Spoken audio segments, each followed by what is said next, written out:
The blackness stretches endlessly. In every direction, the void swallows light, a quiet ocean of nothingness, broken only by the cold shimmer of scattered stars. Each one, in its own way, obeys the laws we've come to trust, the same universal script, written billions of years ago, dictating when they are born, how they burn, and the moment they fade into darkness. But then there is this one. It sits adrift in the abyss, a solitary ember glowing in defiance. At first glance, it is beautiful, a pale, pulsing beacon, the color of molten silver, radiating a light that feels different. Not warm, not cold. Something else. Something that makes the instruments on Earth whisper numbers they have never whispered before.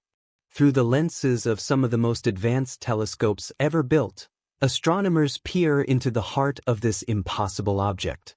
Its glow seems almost alive, not in the poetic sense we often attribute to stars, but in a way that unsettles the rational mind. It flickers with a rhythm no known stellar pattern should follow, as though it's breathing against the tempo of the universe itself. The first detection was almost an accident. A late-night observation run, part of a routine sky survey, had picked up what appeared to be an anomaly, a spike in luminosity where nothing should be. At first, the team thought it was an instrument glitch, a hiccup in the data pipeline. But when they checked again, the star was still there, burning with the same peculiar intensity, its light steady yet somehow unpredictable. The logs were rechecked, equipment recalibrated, coordinates verified. The numbers didn't change. Its mass, too great for its apparent age. Its temperature, colder than stars of its kind have any right to be. Its spectrum, laced with elements that shouldn't be stable in such an environment. One of the astronomers, exhausted after hours of cross-checking, reportedly muttered under her breath, "It shouldn't be here." And she was right. By every page of the cosmic rulebook, this star should not exist. In the centuries since humanity first learned to map the skies, we have catalogued the behavior of stars with an almost obsessive precision. We know how they form, collapsing clouds of gas igniting under the crushing weight of their own gravity. We know how they burn, hydrogen into helium, helium into heavier elements, a chain reaction that powers their brilliance. And we know how they die, some quietly fading into white dwarfs, others detonating in spectacular supernovae, leaving neutron stars or black holes in their wake. But this star does not fit. It exists outside the clean, predictable arcs of birth, life, and death. If our understanding of stellar evolution is the compass by which we navigate the cosmos, then this object is the needle spinning wildly, pointing somewhere beyond the edge of the map. From millions of light-years away, the star's light travels through the darkness, crossing the vast intergalactic emptiness, bending slightly around unseen masses, carrying with it the unbroken history of its own existence. The photons that finally reach Earth's detectors are ancient messengers, fragments of truth from an alien reality. And yet they don't tell the whole story. They only whisper. The whisper says, "I am older than you think." The whisper says, "The rules you know do not bind me." The whisper says, "Look closer if you dare." In the control room, images from the observation array cover the screens. Data points scatter across graphs like constellations in miniature. The hum of machinery is constant, the low conversation of scientists tinged with disbelief. Outside, the night is ordinary, the wind moving across the rooftops, the faint hum of city lights in the distance. But in here, in this room, a quiet revolution is beginning. No one says it out loud yet. They don't want to give shape to the thought, don't want to open the door to the possibility that something this monumental could be real. The stakes are too high. If the star is what it appears to be, then astrophysics, the great cathedral of cosmic knowledge, will need new foundations. For centuries, science has thrived on anomalies. From the orbit of Mercury that hinted at Einstein's relativity, to the strange radiation that led to the discovery of cosmic microwaves, the universe has a habit of revealing its secrets through cracks in our understanding. And yet, there's something about this anomaly that feels different. Mercury's orbit was a puzzle piece that eventually fit into a new picture. The cosmic microwave background became a triumph of cosmology. But this star, this silver ember burning in the dark, is not offering a puzzle piece. It's offering an entirely different puzzle, one that doesn't seem to share the same picture as the rest of the cosmos. Imagine, for a moment, the view from a ship drifting toward it. The surrounding stars grow dimmer, their familiar patterns dissolving as you approach. The object dominates your field of vision now, its surface a roiling sea of light and shadow. The light is not steady but flowing, almost liquid, washing over you in waves that seem to tug at your thoughts, bending not just space but the mind that observes it. And then, as you draw near, you realize it is not surrounded by the faint haze of stellar wind, nor the debris of a young system. Around it, there is only a strange stillness, as though the vacuum itself has been altered. This is no ordinary star. It is something else, wearing the skin of one. We are used to thinking of the universe as vast but comprehensible, an infinite library where every star, planet, and galaxy is a book written in the language of physics. Some are tragedies, some are epics, some are mysteries, but all follow the same grammar, the same alphabet. This star does not speak our language. Its grammar is alien, its alphabet unknown. Its presence suggests the possibility of chapters in the cosmic library that we have never opened, perhaps never even imagined. And if this is true, if something out there can break the most fundamental laws we know, then what else waits beyond our sight? Somewhere, right now, its light is still traveling toward us. It has been traveling since before humans walked upright, since before Earth had continents shaped as they are today. And when those photons finally strike our detectors, we are looking not at the present but at an ancient moment in the life of the universe. A moment that does not belong. A moment that should not be. The impossible star waits. It waits in the darkness, patient, burning, indifferent to our curiosity.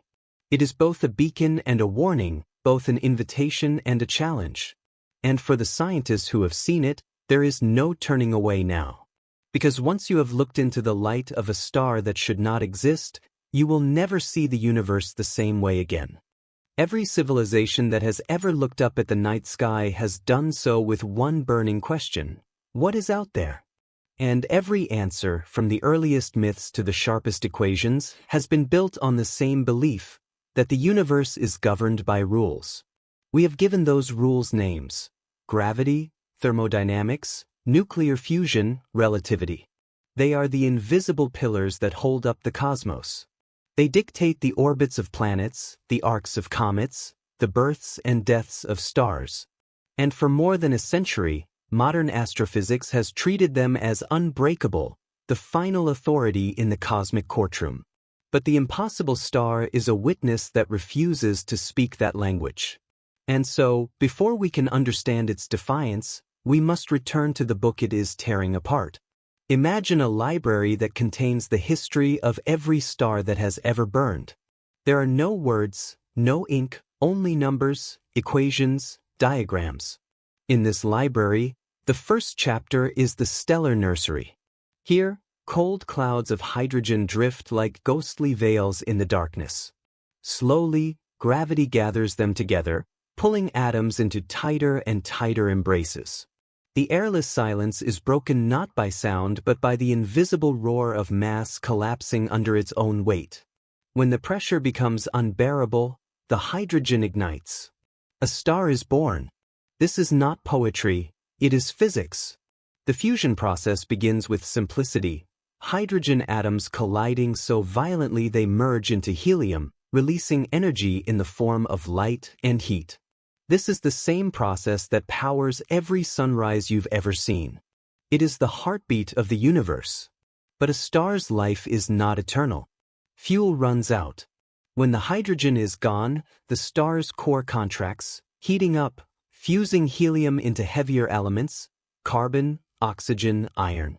And then, depending on its mass, the star will either collapse quietly into a white dwarf, explode in a supernova, or implode into a black hole. In this grand sequence, every type of star we've ever observed has its place, a role to play in a drama billions of years long. Massive blue giants burn hot and die young.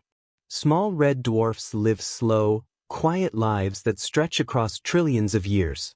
Yellow suns like ours sit in between, steady and predictable. The rulebook is not simply observational. It's predictive. If we know a star's mass, composition, and temperature, we can predict its entire life story, from birth to death, without ever seeing its end. These rules are so precise that they have guided everything from NASA's deep space missions to the search for habitable planets. But the impossible star doesn't match the predictions. Its light suggests it is older than its type should be able to survive. Its mass is too great for its apparent stage of life. Its chemical fingerprint contains elements that should have long ago burned away. This is not a matter of close enough or rare exception. This is a direct violation, like a falling apple accelerating upward or an ice cube staying frozen in boiling water. And yet the rules have been tested for centuries. In 1687, Isaac Newton wrote down his laws of motion and gravity, describing the way objects move and attract each other. 200 years later, those laws still worked, until tiny deviations in Mercury's orbit hinted that something was wrong. Enter Einstein. His theory of general relativity didn't just correct Newton. It revealed a deeper layer of reality, showing that gravity was not a force but the curvature of space-time itself. The rules had not been destroyed, they had been expanded. History repeats this pattern. Anomalies aren't the death of science, they are its rebirth. But anomalies like this star, ones that contradict the very process of stellar evolution, are rare. Stars have been the stable backbone of astronomy, the most predictable structures in the sky. When galaxies collide, when black holes devour matter, when the universe itself expands, stars still obey the same nuclear laws. If this one does not, then the scope of the rewrite may be unprecedented. To understand why, we have to consider how deeply star physics is woven into everything else we know. The age of the universe, calculated partly by observing star clusters. The chemical makeup of planets, determined by the fusion processes in the stars that preceded them. Even the existence of life, dependent on the stable energy output of certain stars. If the star we found does not age the way it should, if it can produce forbidden elements or sustain fusion in ways we thought impossible, then the implications ripple outward. It means our timelines for the universe's history may be wrong. It means our assumptions about how common certain elements are may be flawed. It means there could be other stars like this one, hidden in plain sight.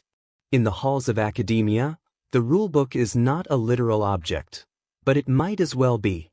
It exists in the minds of every astrophysicist, an unspoken agreement about what can and cannot happen. But for the first time in decades, a star has walked up to that invisible lectern, flipped the book open, and scribbled something in the margins, something we don't yet understand. Picture the moment this realization takes hold. A scientist hunched over their desk at 3 a.m., scrolling through the raw data again. The numbers don't move. They sit there stubborn, like a witness refusing to lie. The hum of the lab is the only sound. Outside the window, the real stars, the ordinary ones, sparkle faintly. The scientist knows what this means. If this anomaly holds up, it's going to rewrite more than textbooks. It could reorder the very questions we ask about existence. The human mind doesn't like broken rules. We crave patterns. We cling to the safety of knowing that tomorrow the sun will rise, because the earth will rotate, because gravity will hold, because fusion will continue. This star threatens that comfort. It doesn't mean the sun will suddenly break the rules, but it means the rules themselves might be incomplete. And once you see the cracks in the foundation, you can't unsee them. The contrast is almost poetic. On one side, the serene certainty of the cosmic laws we've trusted for centuries. On the other, the cold defiance of a single object that refuses to obey. One is the voice of the universe as we've known it, steady, dependable, ancient. The other is a whisper from the unknown. There is more. You have not yet seen everything. It's here, in this tension between certainty and doubt, that science becomes most alive. The impossible star is not just an object in space. It is a crack in the mirror, showing us a glimpse of something beyond the reflection. If the rulebook must be rewritten, then perhaps we are on the brink of a new chapter in cosmic understanding, one where the boundaries we thought were absolute turn out to be just the edge of a much larger map. A map we will now have to redraw, not just to understand the star, but to understand everything. And as the telescopes continue to turn toward it, the question grows heavier. Is this a one-time miracle of physics, or the first sign of an entire hidden class of stars waiting to be found? It began like so many great discoveries, with something that didn't make sense. The sky survey had been routine. The telescope array, perched on the arid ridge of a desert observatory, was programmed to scan a specific patch of sky, a sector astronomers thought they knew well. The night was clear, the atmosphere steady, the hum of computers filling the control room with a mechanical heartbeat. A junior research astronomer, tasked with filtering the incoming data, was the first to see it. A spike in brightness. A point of light where, according to every catalog, there should have been nothing remarkable. Her first instinct wasn't excitement but dismissal. Space is full of false positives, stray reflections, cosmic rays hitting the detectors, even earthbound interference. She tagged the anomaly for later review and kept going. But it wouldn't go away. Hours later, when the data had been processed and cross-checked, the anomaly was still there. Same coordinates. Same impossible luminosity curve. Same strange pattern of spectral lines. The lead astronomer was called in. He stood over the monitor, leaning in as though proximity might bring clarity. The numbers stared back at him with quiet defiance. The spectrum was unlike anything in their database. A mix of elements no star of that temperature should display. Run the calibration again, he said. They did. The anomaly stayed. In astronomy, discovery rarely happens in a single dramatic moment. It unfolds in layers of disbelief. The first layer, this must be an error. The second, if it's not an error, it must be something known but unusual. The third, the rarest, is when you realize you might be looking at something no one has ever seen. This was one of those moments. The observatory's main telescope, a towering structure of steel and glass, was reoriented to focus on the object. It's an awkward process. The slow, mechanical groan as gears shift, the deep, patient hum of motors adjusting the massive mirror assembly. When the first long-exposure image appeared on the screen, the room fell silent. Against the ink-black backdrop of deep space, the star shone like a shard of pure silver, its light crisp and unblinking. Stars, even from far away, tend to have a warmth to them, gold, red, bluey. But this one was different. The silver light felt sterile, almost surgical. It lacked the gentle scatter of ordinary starlight, as though it were carved rather than born. They began pulling archival data from past surveys, searching for any sign that this object had been observed before. In dusty digital records, they found it, faint, almost lost in the noise, present in older images but unremarkable, its light far dimmer than it is now. Something had changed. The star had brightened dramatically in a time frame that defied the laws of stellar evolution. For a star of its apparent type, such a change should take millions of years. This one had done it in less than a human lifetime. The next phase was confirmation. Observatories in Chile, Hawaii, and Spain were contacted. The goal was simple: independent verification. Within days, the results came back. All confirmed the same readings. Same mass. Same spectral fingerprint. Same impossible luminosity. It was real. But reality only deepened the mystery. The data suggested the star was both too young and too old. Its elemental makeup hinted at the life stage of an ancient red giant, yet its temperature and size matched that of a much younger, hotter star. It was as if two different lifetimes had been forced into the same body. One of the researchers joked nervously that it looked like a time traveler of the stellar world, an object out of sequence. In the weeks that followed, the observatory became a hive of activity. Day blended into night as teams analyzed the readings, checked for gravitational anomalies, and calculated possible orbits. They scoured for nearby companions, planets, other stars, debris fields, anything that might explain the irregularity. There was nothing. The star hung alone in its sector of space, surrounded by silence. Every discovery has a human side: the quiet conversations over late-night coffee, the glances between colleagues when data comes back stranger than expected, the unspoken question, are we about to change science? But there's also the fear. Fear of being wrong. Fear of announcing something extraordinary only to have it collapse under scrutiny. And so the team kept their findings quiet. No press releases. No bold declarations. Just data, and more data, and the gnawing tension of knowing they were staring at something that should not exist. From the outside, the observatory looked as it always did, a lonely fortress of glass and steel under the desert stars. Inside, however, the atmosphere had shifted. There was an unspoken electricity in the air, a sense of standing on the edge of something vast. The impossible star had already begun to pull them in, just as its light pulled at the instruments. They were no longer studying it in passing, they were orbiting it intellectually, emotionally, as if caught in its gravity. One evening, the junior astronomer who first spotted the anomaly stepped outside the observatory during a break. The desert was silent, the air cold and dry. She tilted her head back and scanned the familiar sky.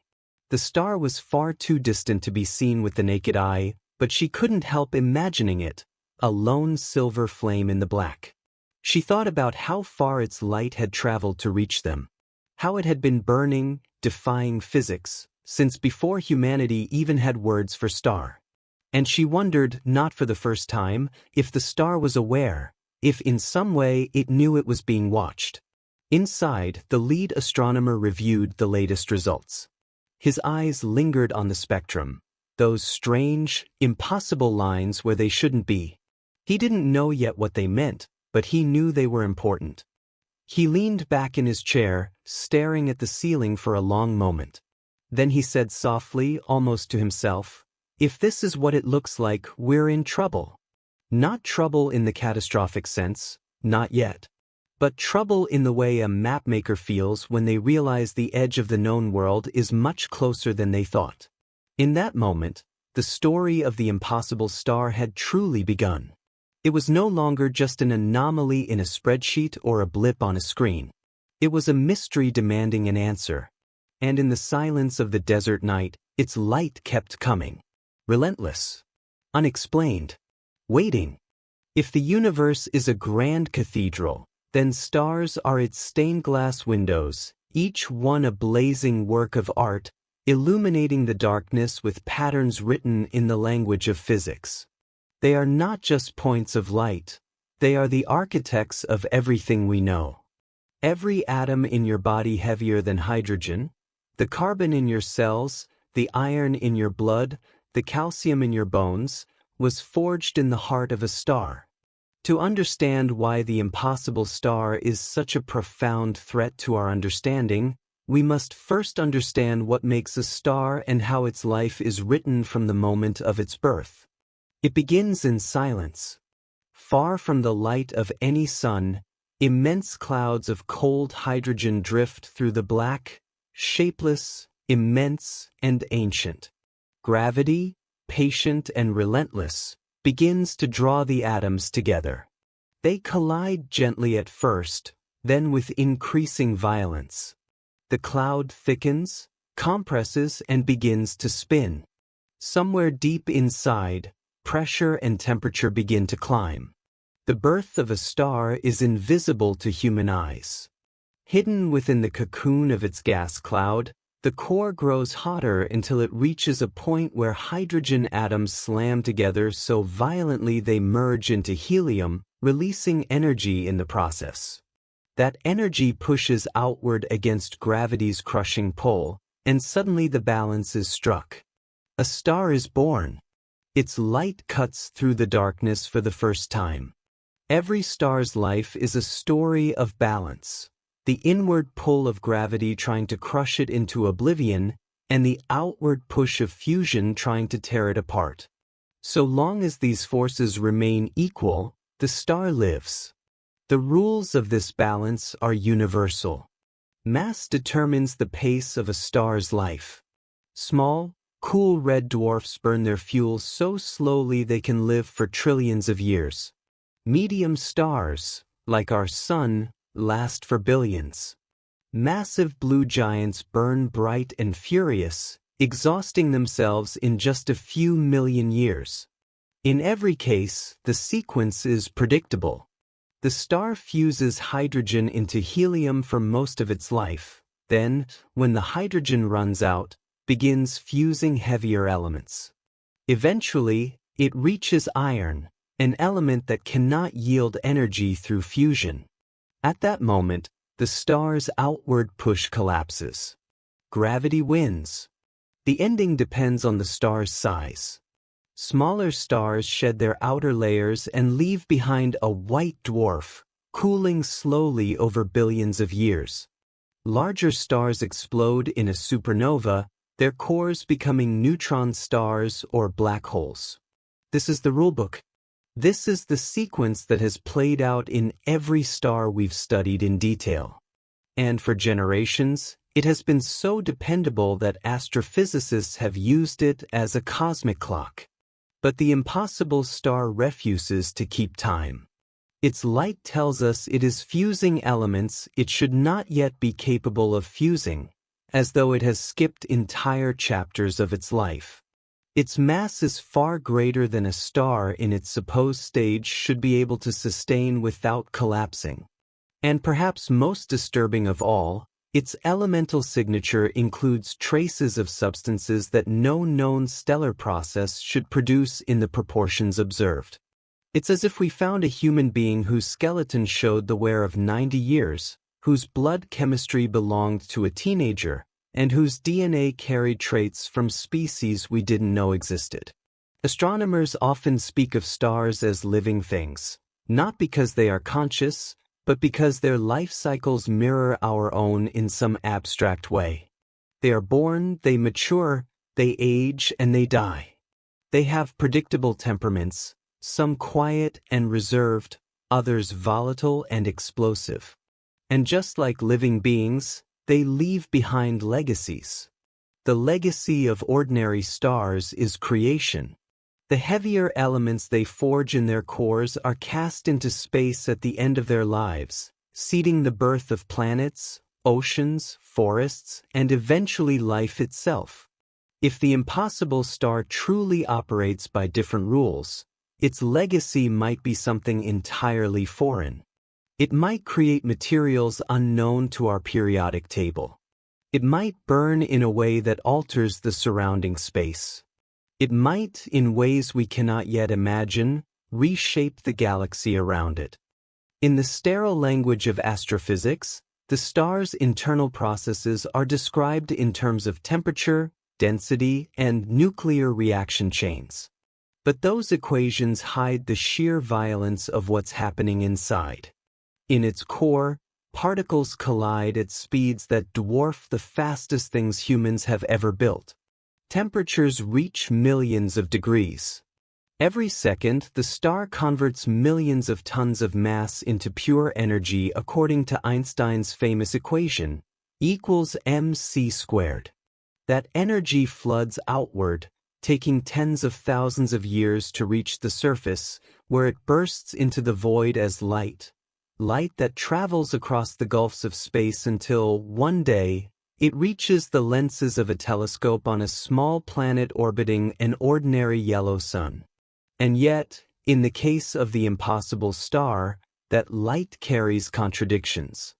It tells a story that cannot be true, or should not be true, if our understanding of stellar hearts is complete. Some researchers speculate that its fusion process may involve undiscovered states of matter, perhaps forms of quark-gluon plasma stable under conditions we've never replicated. Others wonder if the star is somehow feeding on an external source, siphoning energy or mass from a phenomenon invisible to our instruments. A more radical idea is that its core operates under an entirely different nuclear process, one that sidesteps the familiar hydrogen-helium chain entirely. If so, then our definition of star may need rewriting from the ground up. The strangeness extends beyond its physics. Its isolation, no nearby stellar companions, no visible debris field, suggests a past that is equally abnormal. Most stars are born in clusters, siblings formed from the same collapsing gas cloud. Over time, gravitational interactions scatter them, but remnants of their shared origin usually remain detectable. The impossible star stands alone. No siblings. No neighbors. No clues. It is, in every sense, an orphan in the dark.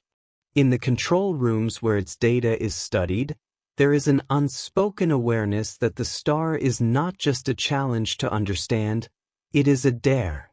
Every measurement is like peeling away another layer of an onion, only to find the layers multiply as you go deeper. For the scientists staring at the screens, this is both exhilarating and unsettling. They are trained to seek patterns, to match observations to theories. But the impossible star keeps breaking the patterns just when they think they've found one. The heart of an ordinary star is an open book. The heart of this star is a locked vault. And the key, it seems, does not exist in the physics we know. What lies at its core? Is it an exotic object masquerading as a star? A relic from an earlier universe? A natural phenomenon we have simply never encountered before?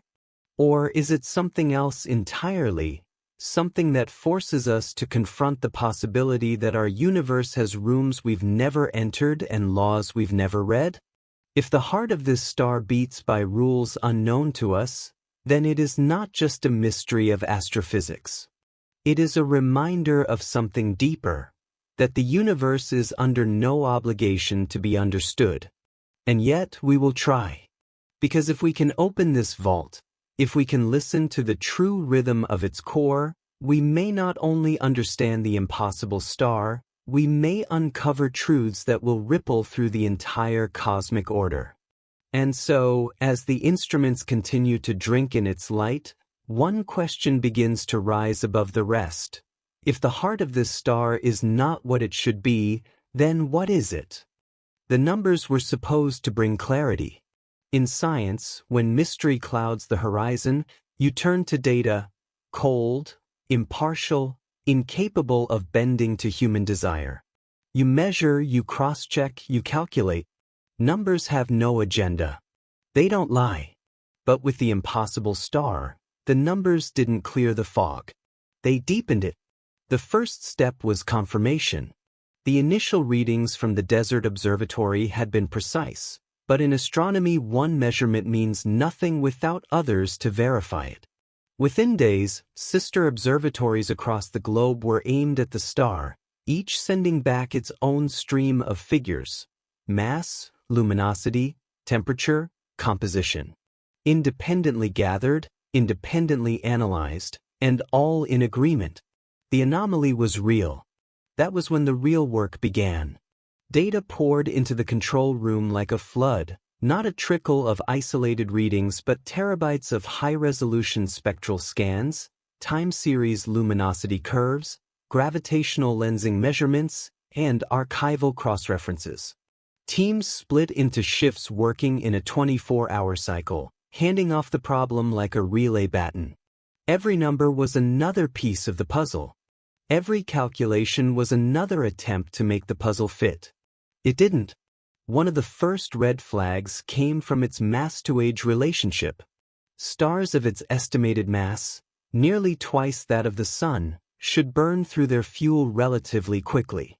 Yet the spectrum of its light showed chemical abundances more typical of stars billions of years older. It was as though it had aged on one clock while burning on another. This mismatch was more than odd. It was impossible under the standard model of stellar evolution.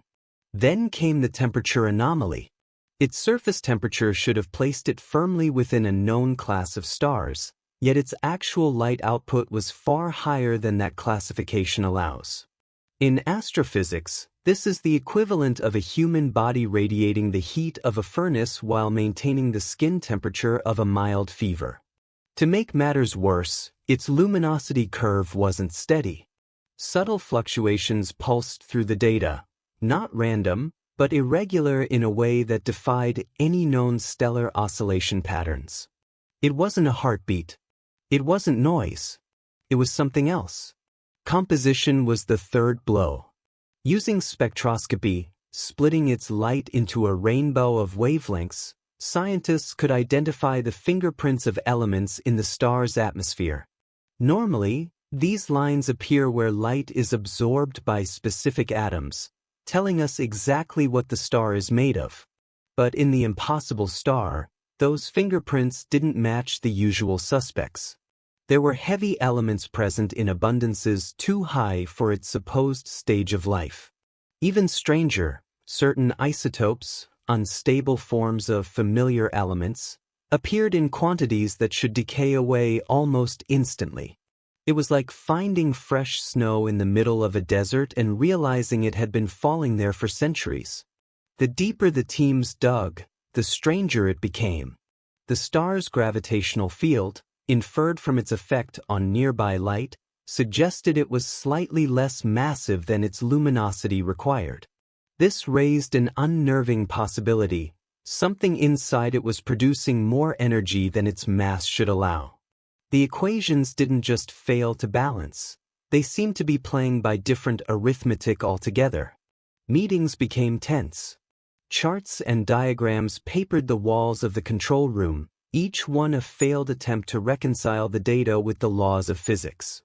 Whiteboards were filled and erased, filled again, the marker lines getting more frantic with each cycle. It wasn't just one law being challenged. It was several, all at once. By week 3, a new phrase began circulating in hushed tones: non-standard physics. It's a catch-all term, a placeholder for we don't know what's going on. It doesn't mean the laws of physics have been broken, only that the ones we're applying might be incomplete.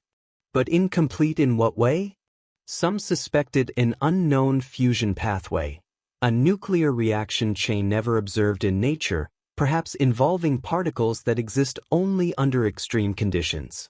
Others floated the idea that the star might be interacting with dark matter in a way we'd never imagined, feeding on it like an invisible fuel. A few, the most cautious of all, suggested waiting. Keep watching. Keep recording. Let the star reveal itself over time. But waiting was not in the nature of the others. The sense of urgency was not just academic. In science, the first to explain a phenomenon earns the credit, and in a discovery of this magnitude, credit could mean not only fame but the chance to shape the direction of astrophysics for decades. Competing teams were already analyzing the public data. The race was on. And in races, speed often battles with accuracy. Still, one fact became impossible to ignore. The numbers weren't wrong. They were telling the truth. It was the rules that were wrong. Late one night, with only a skeleton crew in the control room, a data analyst named Reyes stared at the latest spectral analysis. It was clean, precise, impossible to misread. He felt that strange mix of awe and dread that comes when you realize you're holding proof of something that shouldn't exist. In the quiet, he whispered to himself, "This star, it's cheating. Cheating the life cycle. Cheating the mass limit. Cheating time." And yet the star wasn't hiding. Its light was there for anyone to see, if they knew where to look. It wasn't breaking the numbers. It was writing new ones. This was not the first time the universe had humiliated us. History is littered with moments when reality refused to obey the rules we thought were absolute. Each time, the anomaly came quietly at first, a small inconsistency, an unexplained reading, a detail that didn't fit. And each time, that detail was the thread that unraveled an entire worldview. The impossible star was the newest thread. But it was not the first. In the mid-19th century, astronomers believed they had mastered the mechanics of the solar system. Newton's laws were perfect, precise, eternal. Planets moved exactly as his equations said they would, until Mercury betrayed them. Its orbit shifted in a way no one could explain, a tiny precession that shouldn't exist. Some blamed a hidden planet, Vulcan, lurking close to the Sun. It took decades before Einstein's theory of general relativity revealed the truth. Space and time themselves were warped by mass, and Newton's perfect clockwork was just a first draft. In the 1920s, the Andromeda Galaxy, then thought to be just another cloudy nebula, revealed it was far beyond the edges of the Milky Way. Astronomers had to accept that the universe was vastly larger than they had ever imagined, filled with billions of galaxies. What we thought was the entire cosmos turned out to be just our neighborhood. And in the 1960s, two engineers at Bell Labs detected a faint, persistent hiss in their radio antenna. They thought it was a fault, maybe even pigeon droppings inside the dish. But the signal persisted. It turned out to be the cosmic microwave background, the afterglow of the Big Bang itself. That static rewrote the history of the universe in a single discovery. These events share something in common. They began as annoyances, problems, data that refused to fit. And in each case, the solution didn't just answer the original question. It revealed a deeper truth about reality. But the impossible star feels different. The problem with Mercury's orbit was mathematical elegance. The problem with Andromeda was scale. The problem with cosmic background radiation was history. The problem with the impossible star is everything. It violates the life cycle of stars. It violates the rules of mass and luminosity. It violates the chemistry of stellar evolution. It violates the timelines on which the universe itself operates. In the past, anomalies existed at the edges, rare, isolated, explainable once the right breakthrough came along. This one sits in the heart of astrophysics, tearing at the very core of what we believe stars are. The historians of science have a phrase for this moment: paradigm crisis. It is not a time of refinement but of fracture, when old theories stop working and new ones have yet to emerge. Some researchers welcome such crises. The thrill of standing at the edge of a new understanding is intoxicating. Others dread them, because the collapse of certainty can be a personal, almost existential blow. It is one thing to learn that your favorite theory needs tweaking. It is another to watch the scaffolding of your field buckle in slow motion. The scientists studying the impossible star know they are walking in the footsteps of those who have faced such moments before. But they also know they are facing something those pioneers did not: the crushing speed of modern communication. In Newton's day, new ideas traveled by ship and carriage. Even Einstein's revolution spread over years, giving scientists time to digest and adapt. Today, data moves at the speed of light. Within hours of the first public mention of the anomaly, independent researchers on every continent were combing through archives, searching for other stars like it. The age of guarded, slow-burn discovery is over. Now the race to understand happens in real time, under the unblinking gaze of a global audience. That speed cuts both ways. It can accelerate breakthroughs, but it can also magnify errors, spread flawed theories before they can be debunked, and create noise that drowns out the signal. And somewhere in that noise, there is a growing murmur. What if this isn't the only one? The thought is unsettling.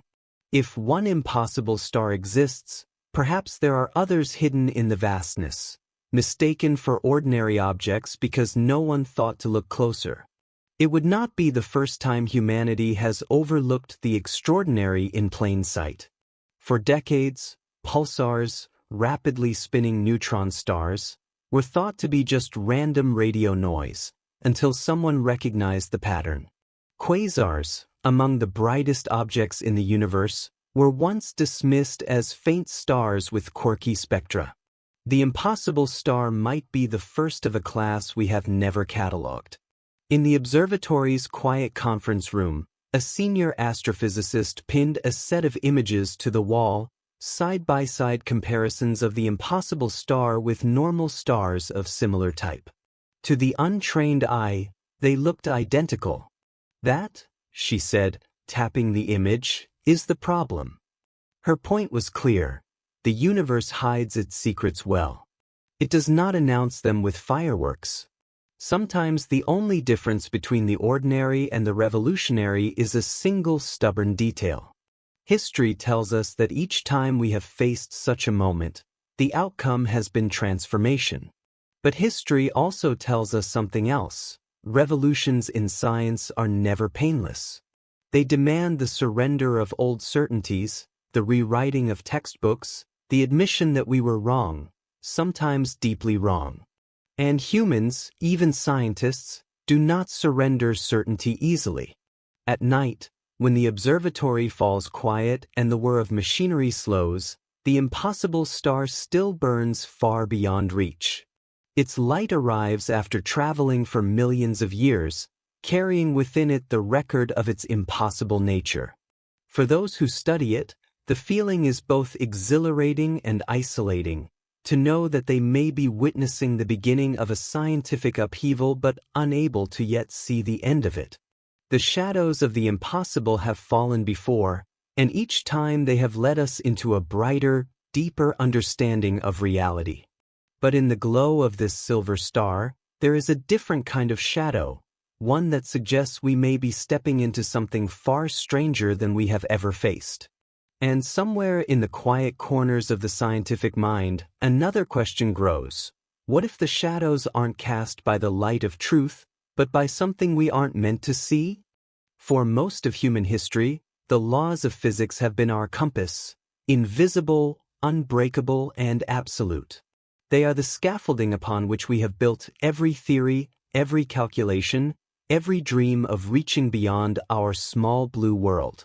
They tell us that apples fall, that planets orbit, that light travels at a speed beyond which nothing can go. They tell us that the same rules apply everywhere, from the smallest atom to the largest galaxy. When that compass begins to spin, when its needle no longer points to any true north, the ground beneath us shifts. That is the moment we are now in. In the sterile white glow of a research lab, a physicist stares at the printout from the latest analysis. The equations refuse to balance. The constants are no longer constant. The model that has explained the stars for over a century is splintering. The instinct is to search for error, not because scientists fear being wrong, but because they depend on being wrong in small, predictable ways. Error means the system is intact. Anomaly means the system might be broken. The impossible star is not an error. It is the kind of anomaly that does not patch neatly into place. It is the kind of anomaly that whispers, the rules you thought were eternal are not. When physics fails, it is not just a scientific problem, it is a human one. Science is not merely a list of facts, it is a structure of trust. Trust in the repeatability of experiments. Trust in the consistency of natural laws. Trust that tomorrow will behave like yesterday. Strip that away, and you don't just dismantle a theory, you unsettle the mind. History has taught us that the collapse of a dominant framework is as much an emotional earthquake as an intellectual one. When quantum mechanics emerged in the early 20th century, it shattered the comfortable determinism of classical physics. Einstein himself, despite being one of its architects, resisted the full implications of a probabilistic universe, famously saying, "God does not play dice with the universe." But dice were being rolled, and are still rolling, in ways we cannot see. The impossible star now presents a similar challenge, but on a larger scale. This is not a subtle adjustment to our equations. This is a burning object in the night sky, behaving as if it has read our textbooks and chosen to ignore them. In the quiet corners of their minds, the scientists feel something they will not write in their papers. Fear. Not fear of danger in the cinematic sense. No one imagines the star will suddenly explode in a way that threatens Earth. The fear is more insidious. It is the fear of unmooring. When you spend your life navigating by a map, there is a peculiar dread in realizing the coastline you've been following was drawn wrong. The public imagines science as a ladder, each new discovery another rung, steadily climbing toward ultimate truth. But when physics fails, it does not feel like climbing. It feels like falling, the rungs crumbling in your hands. And yet, for those who endure the fall, there is also exhilaration. Because beyond the failure of old laws lies the possibility of new ones. Some members of the research team are drawn to that exhilaration.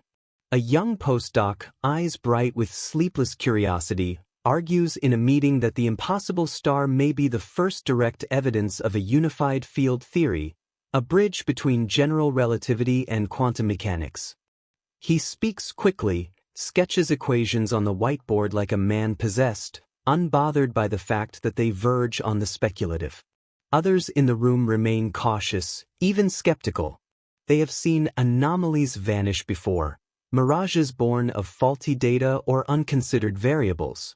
The history of astronomy is filled with discoveries that dissolved under better observation. But the star has persisted. Weeks of measurements have not erased it from the sky, nor explained away its contradictions. When physics fails, the question becomes, what replaces it? The possibilities fall into two categories. One is comforting, the idea that there is a deeper, more complete set of laws, and that what we see now is simply an incomplete picture. In this view, the impossible star is not breaking the rules but following rules we have yet to discover. The other is far more unsettling, that there are no deeper rules, only patterns that hold most of the time, in most places, but not always. That the universe is not a machine but a wilderness, and that predictability is an illusion born of limited perspective. If the second is true, then the impossible star may not be an exception at all. It may be the first glimpse of the true, chaotic nature of reality. The scientists do not yet know which category they are dealing with. They only know that whatever the answer, it will change the way we think about existence. In the observatory cafeteria, late at night, two astrophysicists lean over a table littered with coffee cups and printouts. You ever think, one says, that maybe the laws of physics are like local customs? They hold here, the other finishes, but somewhere else they do things differently. They laugh, but it's a brittle laugh, and the silence that follows is heavy. If the laws of physics are local, if they vary across space or time, then our entire framework for understanding the universe becomes provisional. Distances, ages, even the speed of light might be different elsewhere. We would no longer be explorers mapping a stable world, but travelers moving through shifting sands. There is another layer to the unease, the possibility that the star is not just passively defying physics but actively shaped by something. Some force, field, or intelligence bending the rules in its vicinity. Most scientists will not entertain this openly, not yet. But in whispered hallway conversations, in private notes, the idea surfaces. Because if the star is a natural object, it should obey natural laws. If it does not, then something unnatural is at work. When physics fails, the boundaries between disciplines blur. Astronomers begin thinking like particle physicists. Cosmologists read philosophy. Theorists start asking questions that sound more like metaphysics than math. What is a law of nature, really? Is it an inherent property of the universe, or simply a pattern we have observed and mistaken for permanence? And if it can be broken, or rewritten, what does that say about the nature of reality itself? The answer will not come quickly. The star will keep burning, indifferent to the confusion it has caused, its light traveling across the gulf of space as if nothing were unusual at all. But here on this small planet, the minds watching it have been set into motion, spinning faster than any orbit, trying to reconcile what they see with what they know.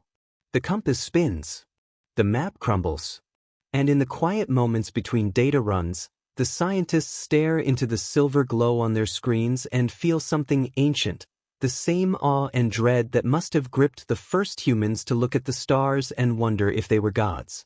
When physics fails, it is not just the universe that changes. It is us. Every explanation so far has broken against the same wall. The numbers don't add up. The star's mass, temperature, and composition refuse to align with any known stellar model. But in the shadow of this frustration, a new idea has begun to take shape. A quiet theory. A whisper among the researchers. A name that feels less like physics and more like superstition, the ghost element. It starts with the simplest question. What if the star is not violating the laws of physics, but obeying laws we don't yet know exist? The idea is not without precedent. History has seen countless missing pieces, things we didn't know were there until their absence explained the impossible. When Uranus's orbit didn't match Newton's predictions, astronomers guessed another planet must be tugging at it. That guess led to the discovery of Neptune. When galaxies were found to spin faster than their visible mass allowed, scientists proposed the existence of dark matter, an invisible force shaping the cosmos from the shadows. Perhaps the impossible star is telling us there is another such shadow at work. The working theory is this. Something exists within or around the star that cannot be seen directly. Something that changes the way it burns, the way it ages, the way it radiates light. It might be a new type of particle. It might be an exotic state of matter. It might be something so far outside our experience that our words for it are only metaphors. They call it the ghost element because, like a ghost, it leaves no trace except through its influence. It is not in the star's spectrum. It is not in the star's light curve. It is in the spaces between the data points, in the things that should be there but are missing, and in the things that are there but should not be. One senior astrophysicist describes it this way. If the star is an orchestra, then the ghost element is an instrument we can't see, one that's playing so powerfully it's changing the entire song. The hunt for this ghost begins in the data. If it is a particle, it might interact so weakly with normal matter that it passes through entire planets, through us, without a single collision. Neutrinos already do this by the trillions every second. But the ghost element, if it exists, would be stranger still. If it is a form of matter, it might exist in a phase we've never observed, denser than any neutron star core, but stable at temperatures that would obliterate anything else. And if it is something entirely new, its fingerprints might appear only in the contradictions it creates. Some theorists suggest it could be a mirror form of matter, particles that obey their own mirror physics, invisible to us except through gravity.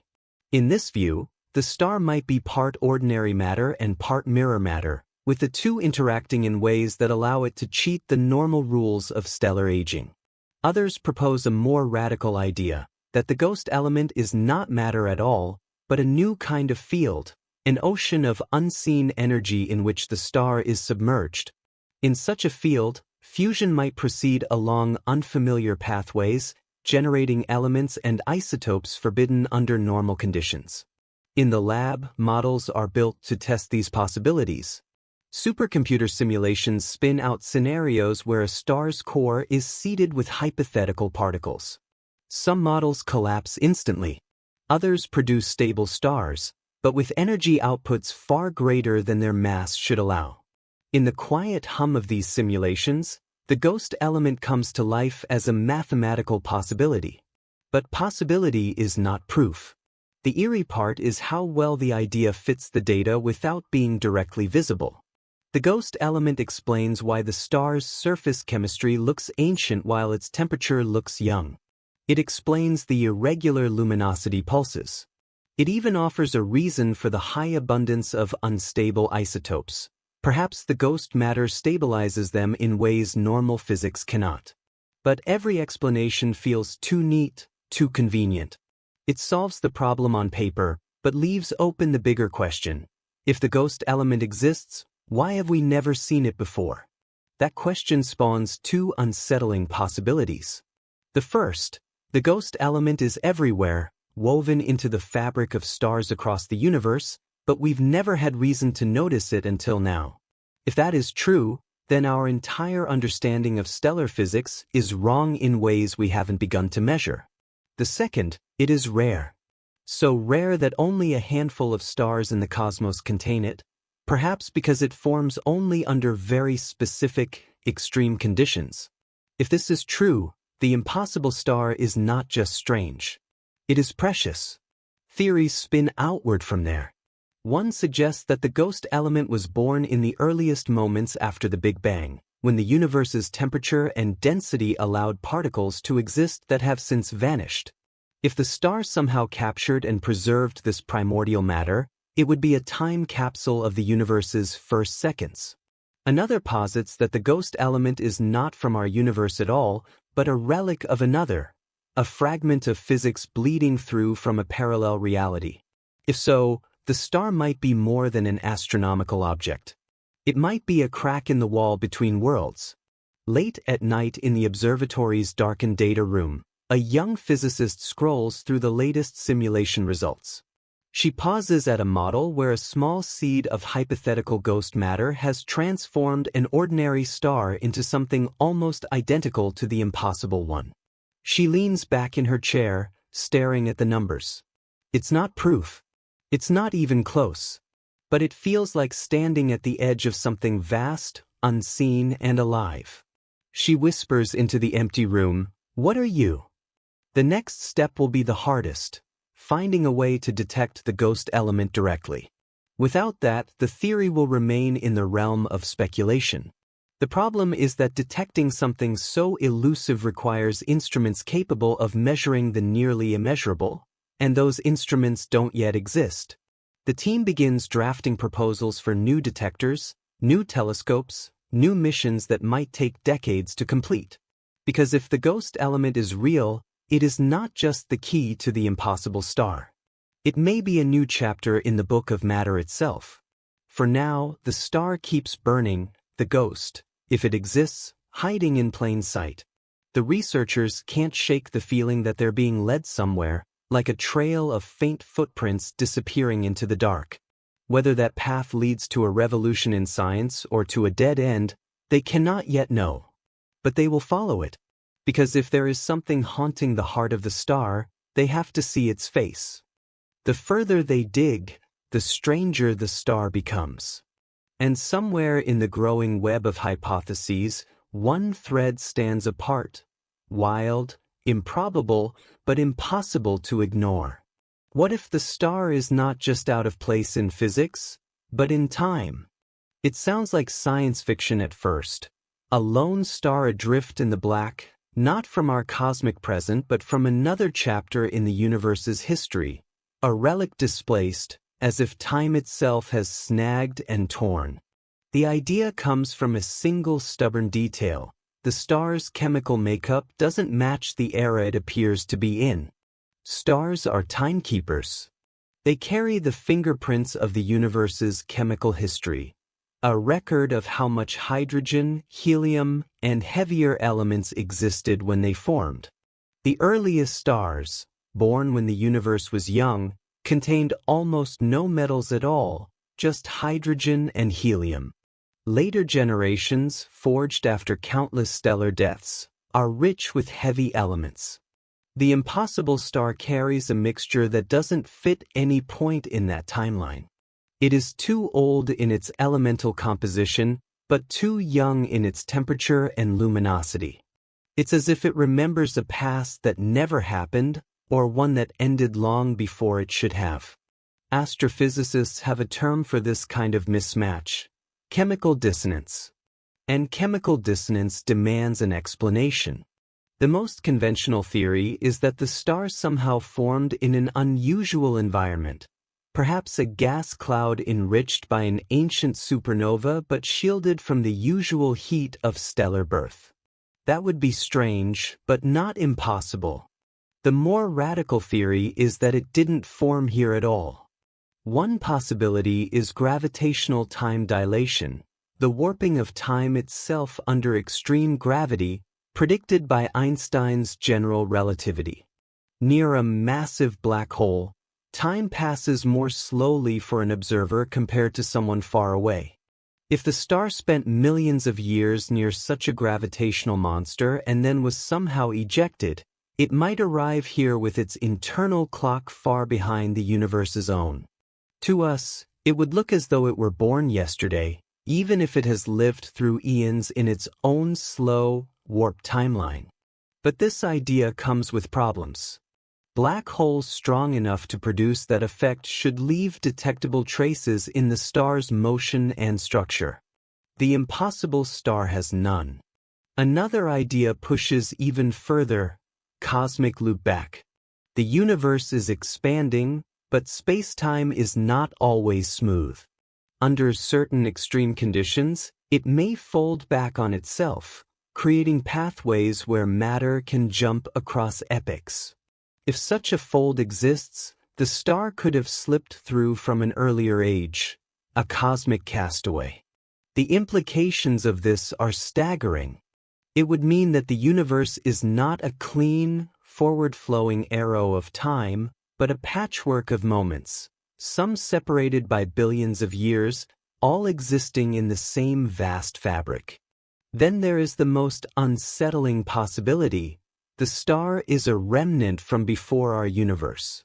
Some cosmological models suggest the Big Bang may not have been the absolute beginning, but one in a series of cycles, expansions and contractions, births and deaths of universes.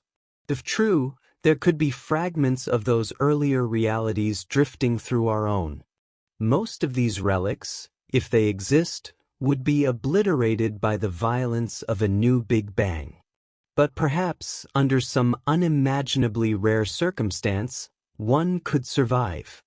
If the impossible star is such a survivor, then its physics would not be our physics. It would be obeying the rules of a universe long dead. In the dim light of the observatory's briefing room, the lead astrophysicist sketches a timeline on the board, not a straight line, but a tangled, looping ribbon. She points to one of the loops. Imagine, she says, that this is a fold where two moments in time touch.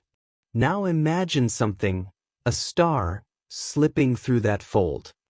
A younger researcher leans forward. And we happen to find it? No, she replies. It found us. Or rather, its light finally reached us. The time theories have one thing in common. They explain the star's mismatched properties without requiring it to break the fundamental laws of fusion. Instead, they suggest it was forged under conditions no longer present in our universe, conditions that belong to another time entirely. But they also raise a chilling thought. If time can fold or fracture, what else could cross over? If a star can arrive from another epoch, could black holes? Could planets? Could something else? The senior team knows better than to voice that question publicly. Time anomalies belong to the speculative edge of physics, a place where careers can evaporate under the heat of skepticism. And yet the numbers persist. The star's light persists. The impossible persists. In the long, silent hours of night, the thought is hard to shake. What if this is not the only one? What if there are other survivors of other times, drifting unseen in the ocean of space? What if some of them are closer than we think? For now, the impossible star hangs alone in its dark sector, a silver ember whose glow may carry the memory of another age.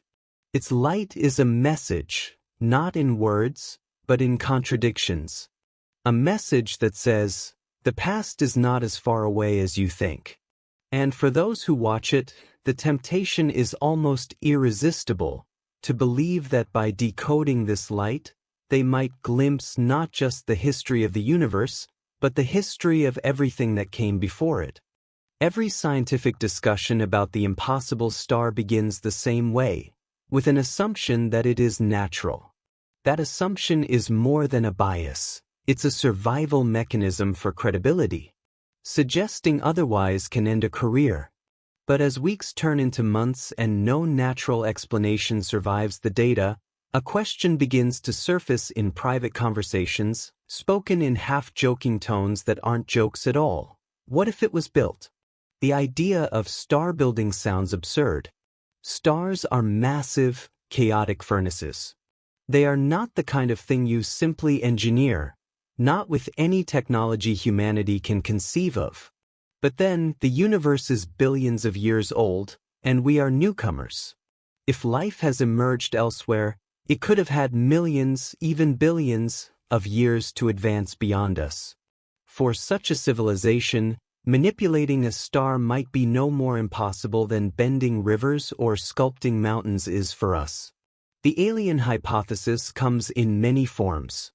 The most conservative version suggests the star is modified, not made from scratch, a natural star whose properties have been deliberately altered.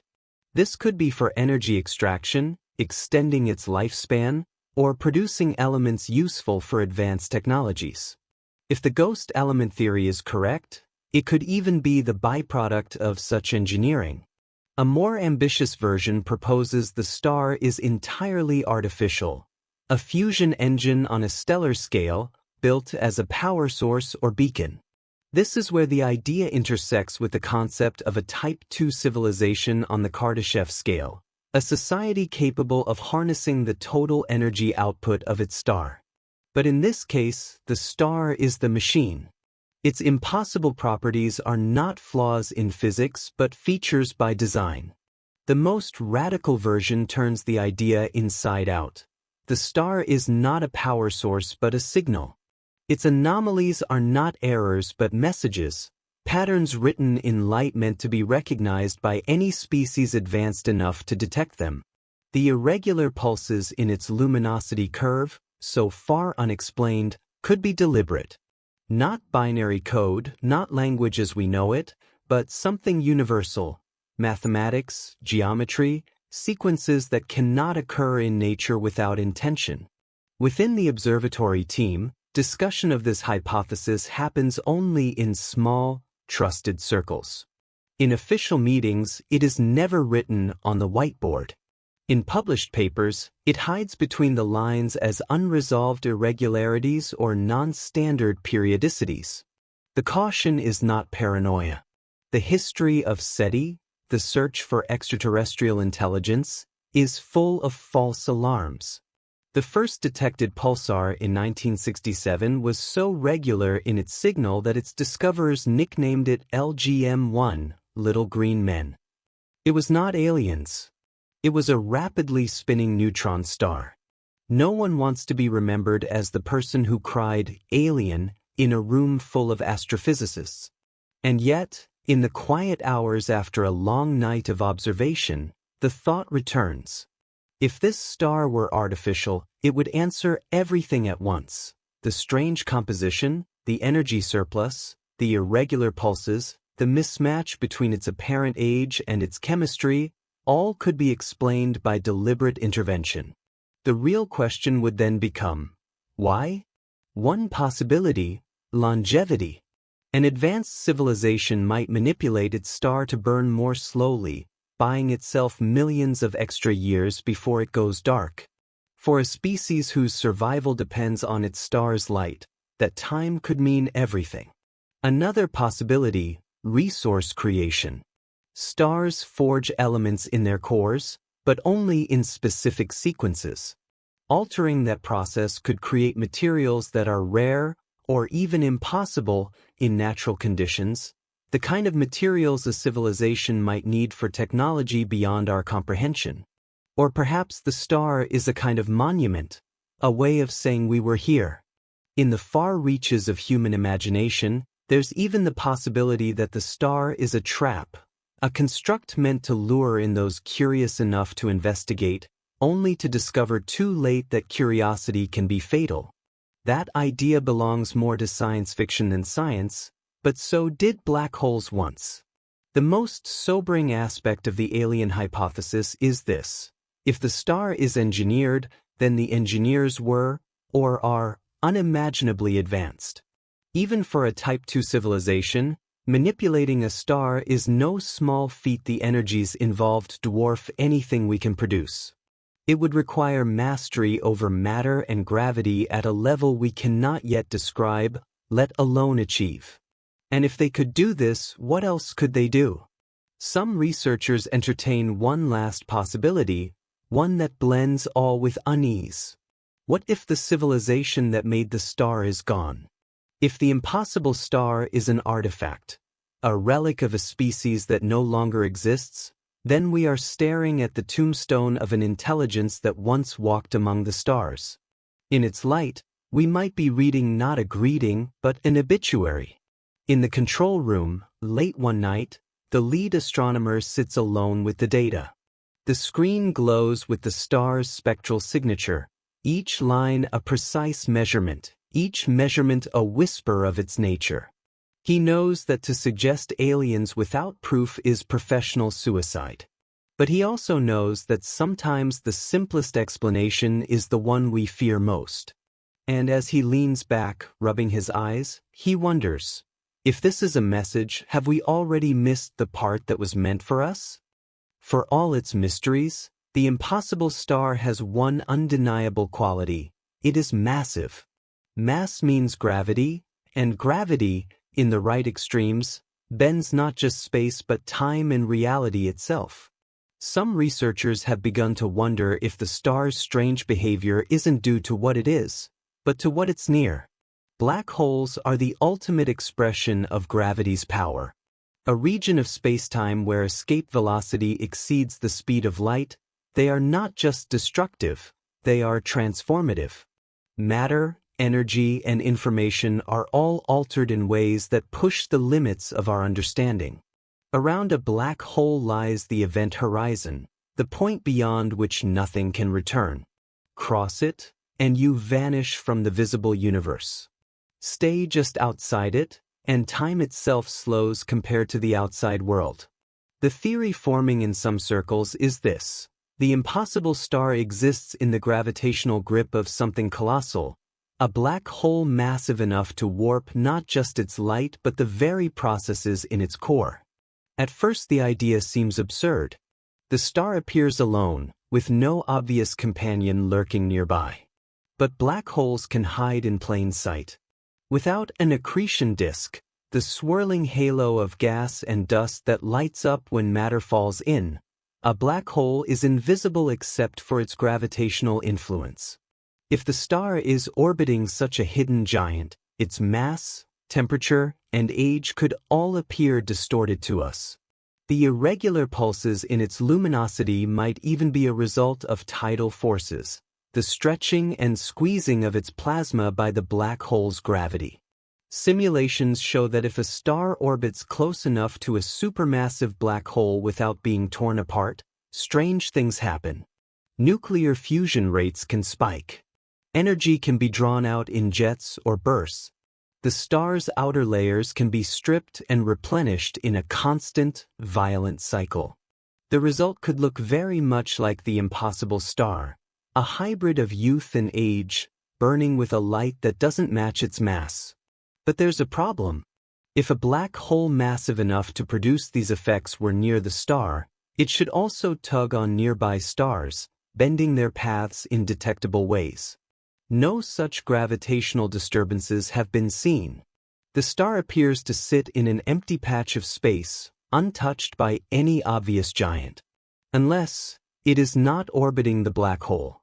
It is inside its sphere of influence, perhaps even inside a binary black hole system where the gravitational signatures cancel in complex, deceptive ways. Then comes the more exotic speculation. What if the star is not merely near a black hole, but partially within one's warped spacetime, balanced at the edge of its event horizon, held in place by forces we barely understand? In such a place, normal rules crumble. Time dilation could stretch the star's life far beyond what its mass allows. Energy from the black hole could be feeding it, altering its fusion cycle. The spectrum we observe could be a distorted version of its true nature, redshifted and bent by gravity's grip. For scientists who study extreme gravity, this possibility is intoxicating. Black holes are the most mysterious objects in the universe, laboratories where physics is pushed to its breaking point.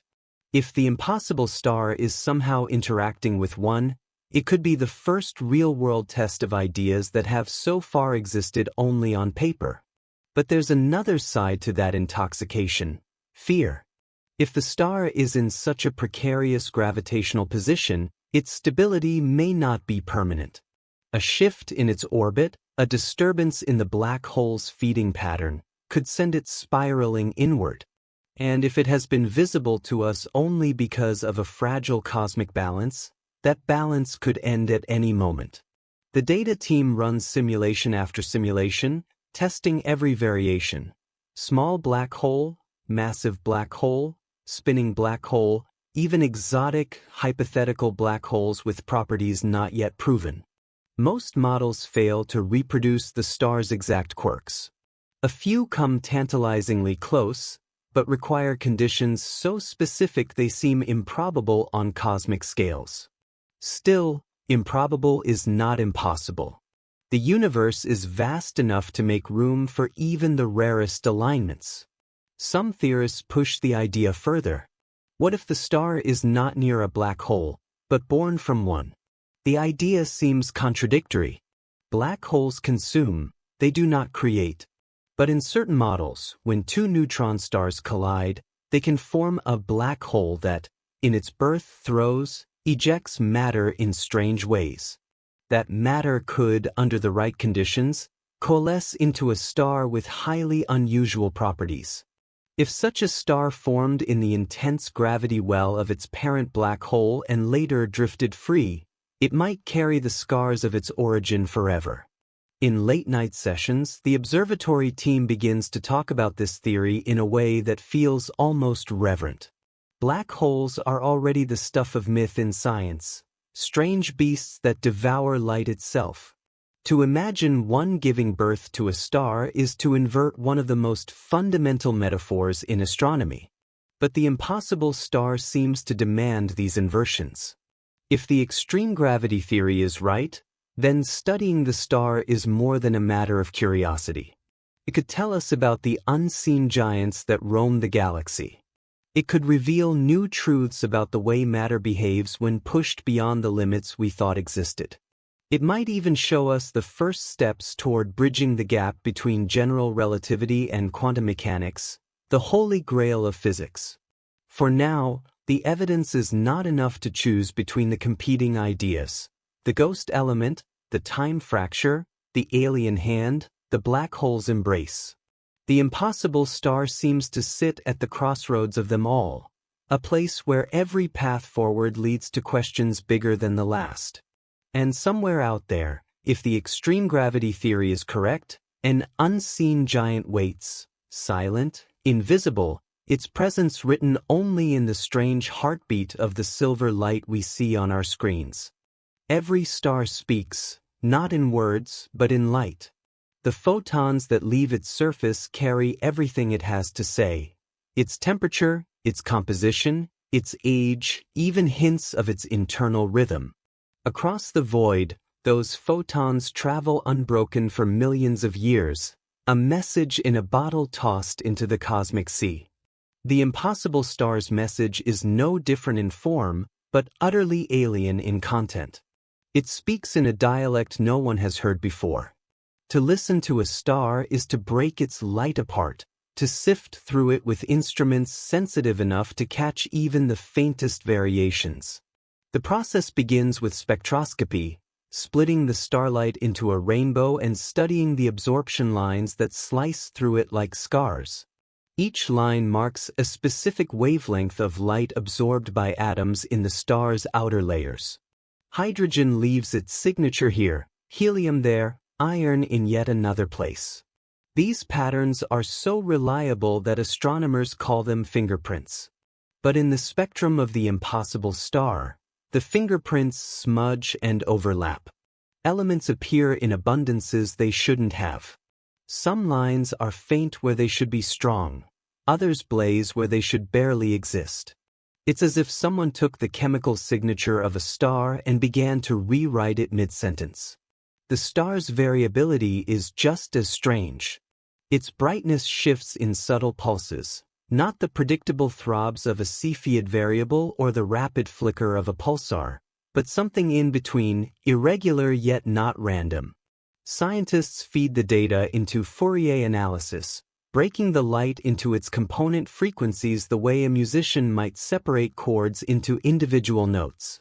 The result is baffling: frequencies that don't match known oscillation modes, patterns that rise and fade without clear cause. To one researcher, it looks like interference, as if two different voices are speaking at once, layered on top of each other. This is where the work becomes as much art as science. Numbers alone can tell you what is there, but it takes intuition to guess why. Some scientists compare the irregular pulses to a heartbeat disrupted by arrhythmia, others to a drumbeat heard through walls, muffled, distorted, but undeniably intentional. For those willing to flirt with more speculative ideas, the pulse patterns become a canvas for possibility. Could they be a code? A modulation designed to stand out against the background of natural starlight? So far, the patterns defy translation. But they persist, steady in their strangeness, as unwavering as the star itself. In the observatory's signal lab, rows of monitors display the data in shifting colors. On one screen, the star's spectrum scrolls endlessly. On another, the light curve dances like an EKG. The air hums with electronics, the faint whir of cooling fans the only constant sound. It's here, in the long hours between automated calibration checks, that the scientists feel closest to the star, not in the sense of distance, but of intimacy. They are not just looking at it. They are listening. And the more they listen, the more they feel that the star is aware. Not in any conscious, living way, but in the sense that it responds to nothing else in the sky. It is alone, and its light is unblended, untainted by nearby companions or debris. It is a solitary voice in the dark, speaking only to whoever has the patience to hear it. Sometimes, the listening takes a different form: gravitational lensing.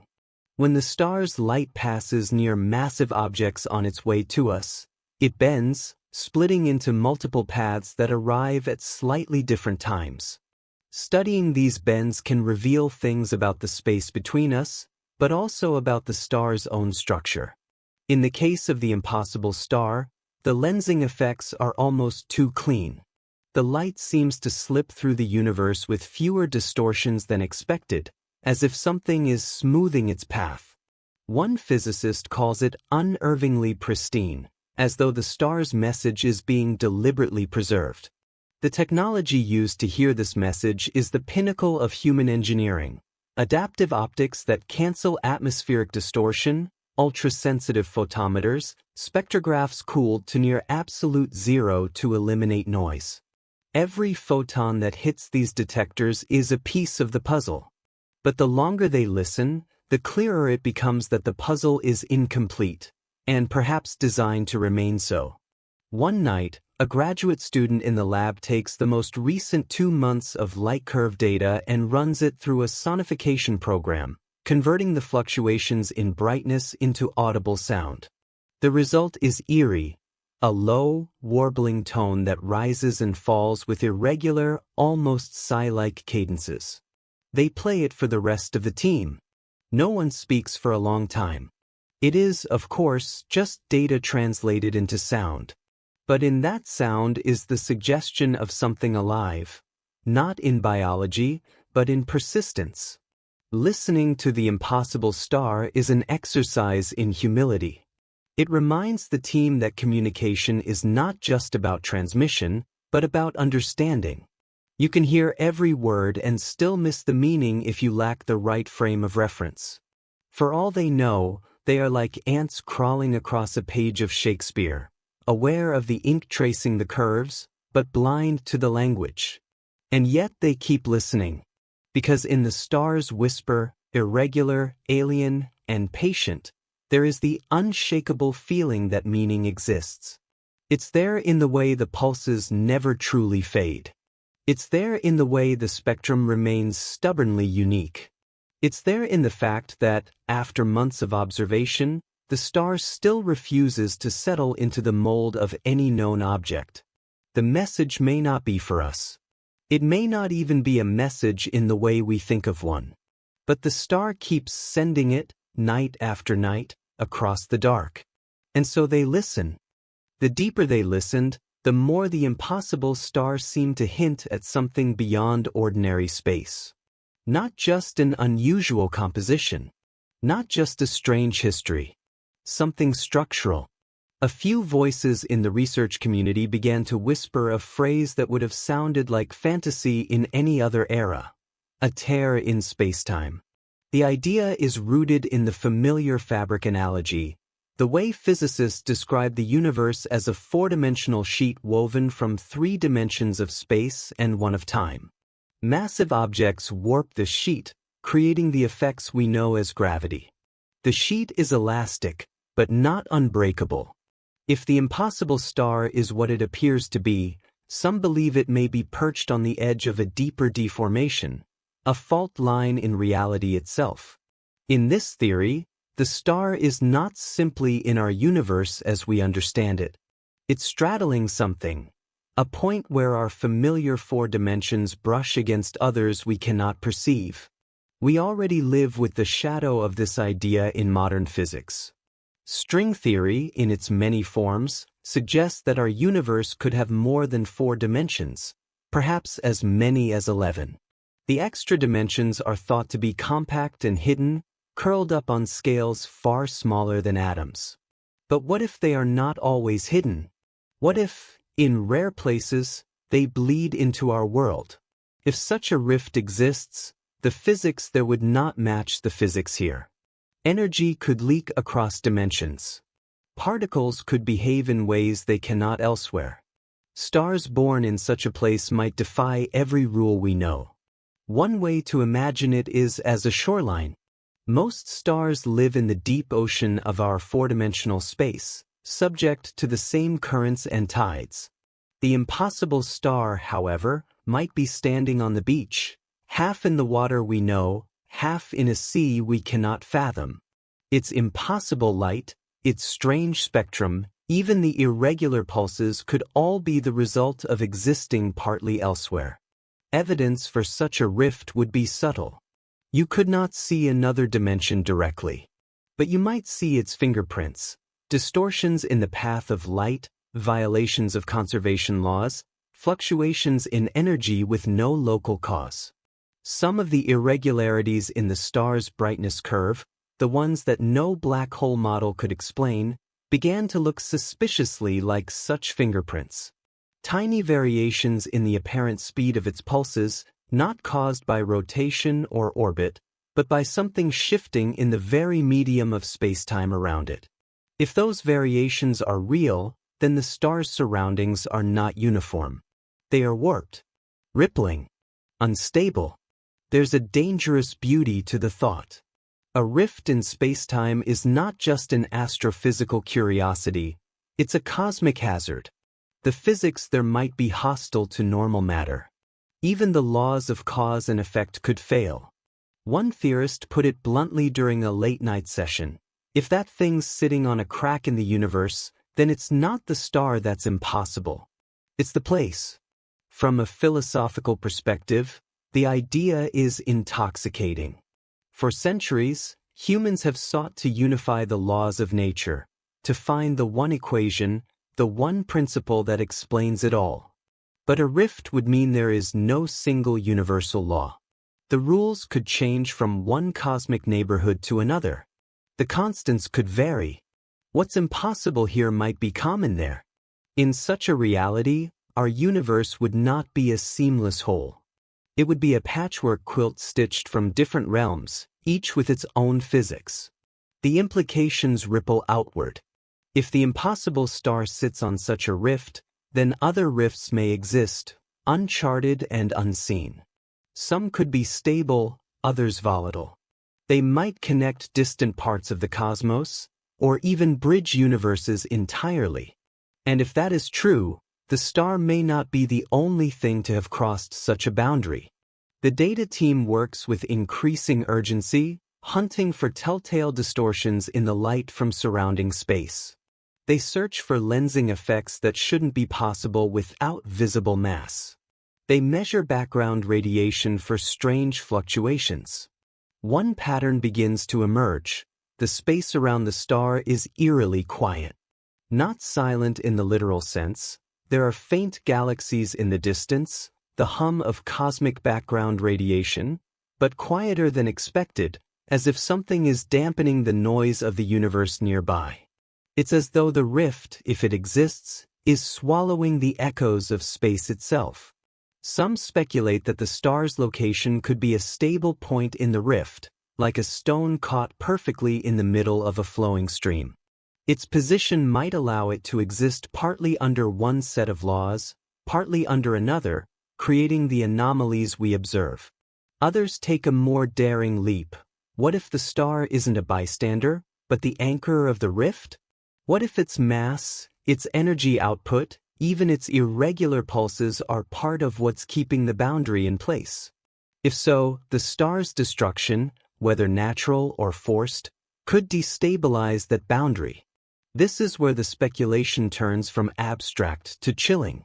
If the rift connects to somewhere else, another universe, another set of dimensions, then opening it wider could let energy or matter through. We don't know if that would be benign or catastrophic. The two realities might be compatible, or they might annihilate each other on contact. And here, in the dark, the mind starts to wander to the unthinkable. What if someone wanted that?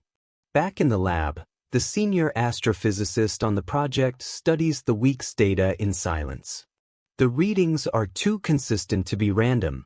The distortions in the light curve, the chemical dissonance, the pristine path of its photons through space, all fit the rift model disturbingly well. She knows better than to say so in a paper. The backlash would be immediate. But in the privacy of her notes, she writes, "We are looking at a wound in the universe. The star is not just strange. It is injured. Whether the rift is a wound or a doorway, it has already changed the way the team sees the cosmos. They no longer imagine space as smooth and continuous. They see seams. They see fractures. They see places where reality itself might be thinner than paper. And somewhere, at one of those seams, a lone silver star burns. If this theory is true, then the impossible star is more than an astronomical anomaly.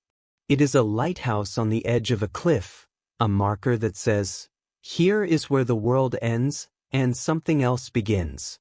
What waits beyond that cliff is anyone's guess. Every age of science has its moment of triumph, the point where humanity looks at the universe and believes it finally understands it. And every age has its moment of humiliation. The impossible star feels like both at once. We are a species that has walked on the moon, mapped the human genome, and sent machines beyond the edge of the solar system. We have bent lightning into wires, split the atom, and turned starlight into electricity. With each leap, we have told ourselves the same story. We are closing in on the truth.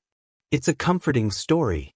It lets us believe that our theories are not just tools but final answers, that the cosmos plays by our rules because we have written them down. But history tells another story. Once, Earth was the center of the universe.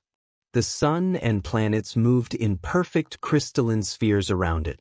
The mathematics of the model worked beautifully, until it didn't. The discovery that Earth was not the center was not just a scientific correction. It was a wound to human pride. Later, Newton's laws made the universe a machine, predictable, eternal, precise. Then Einstein showed that time itself could stretch and bend. Again the wound opened.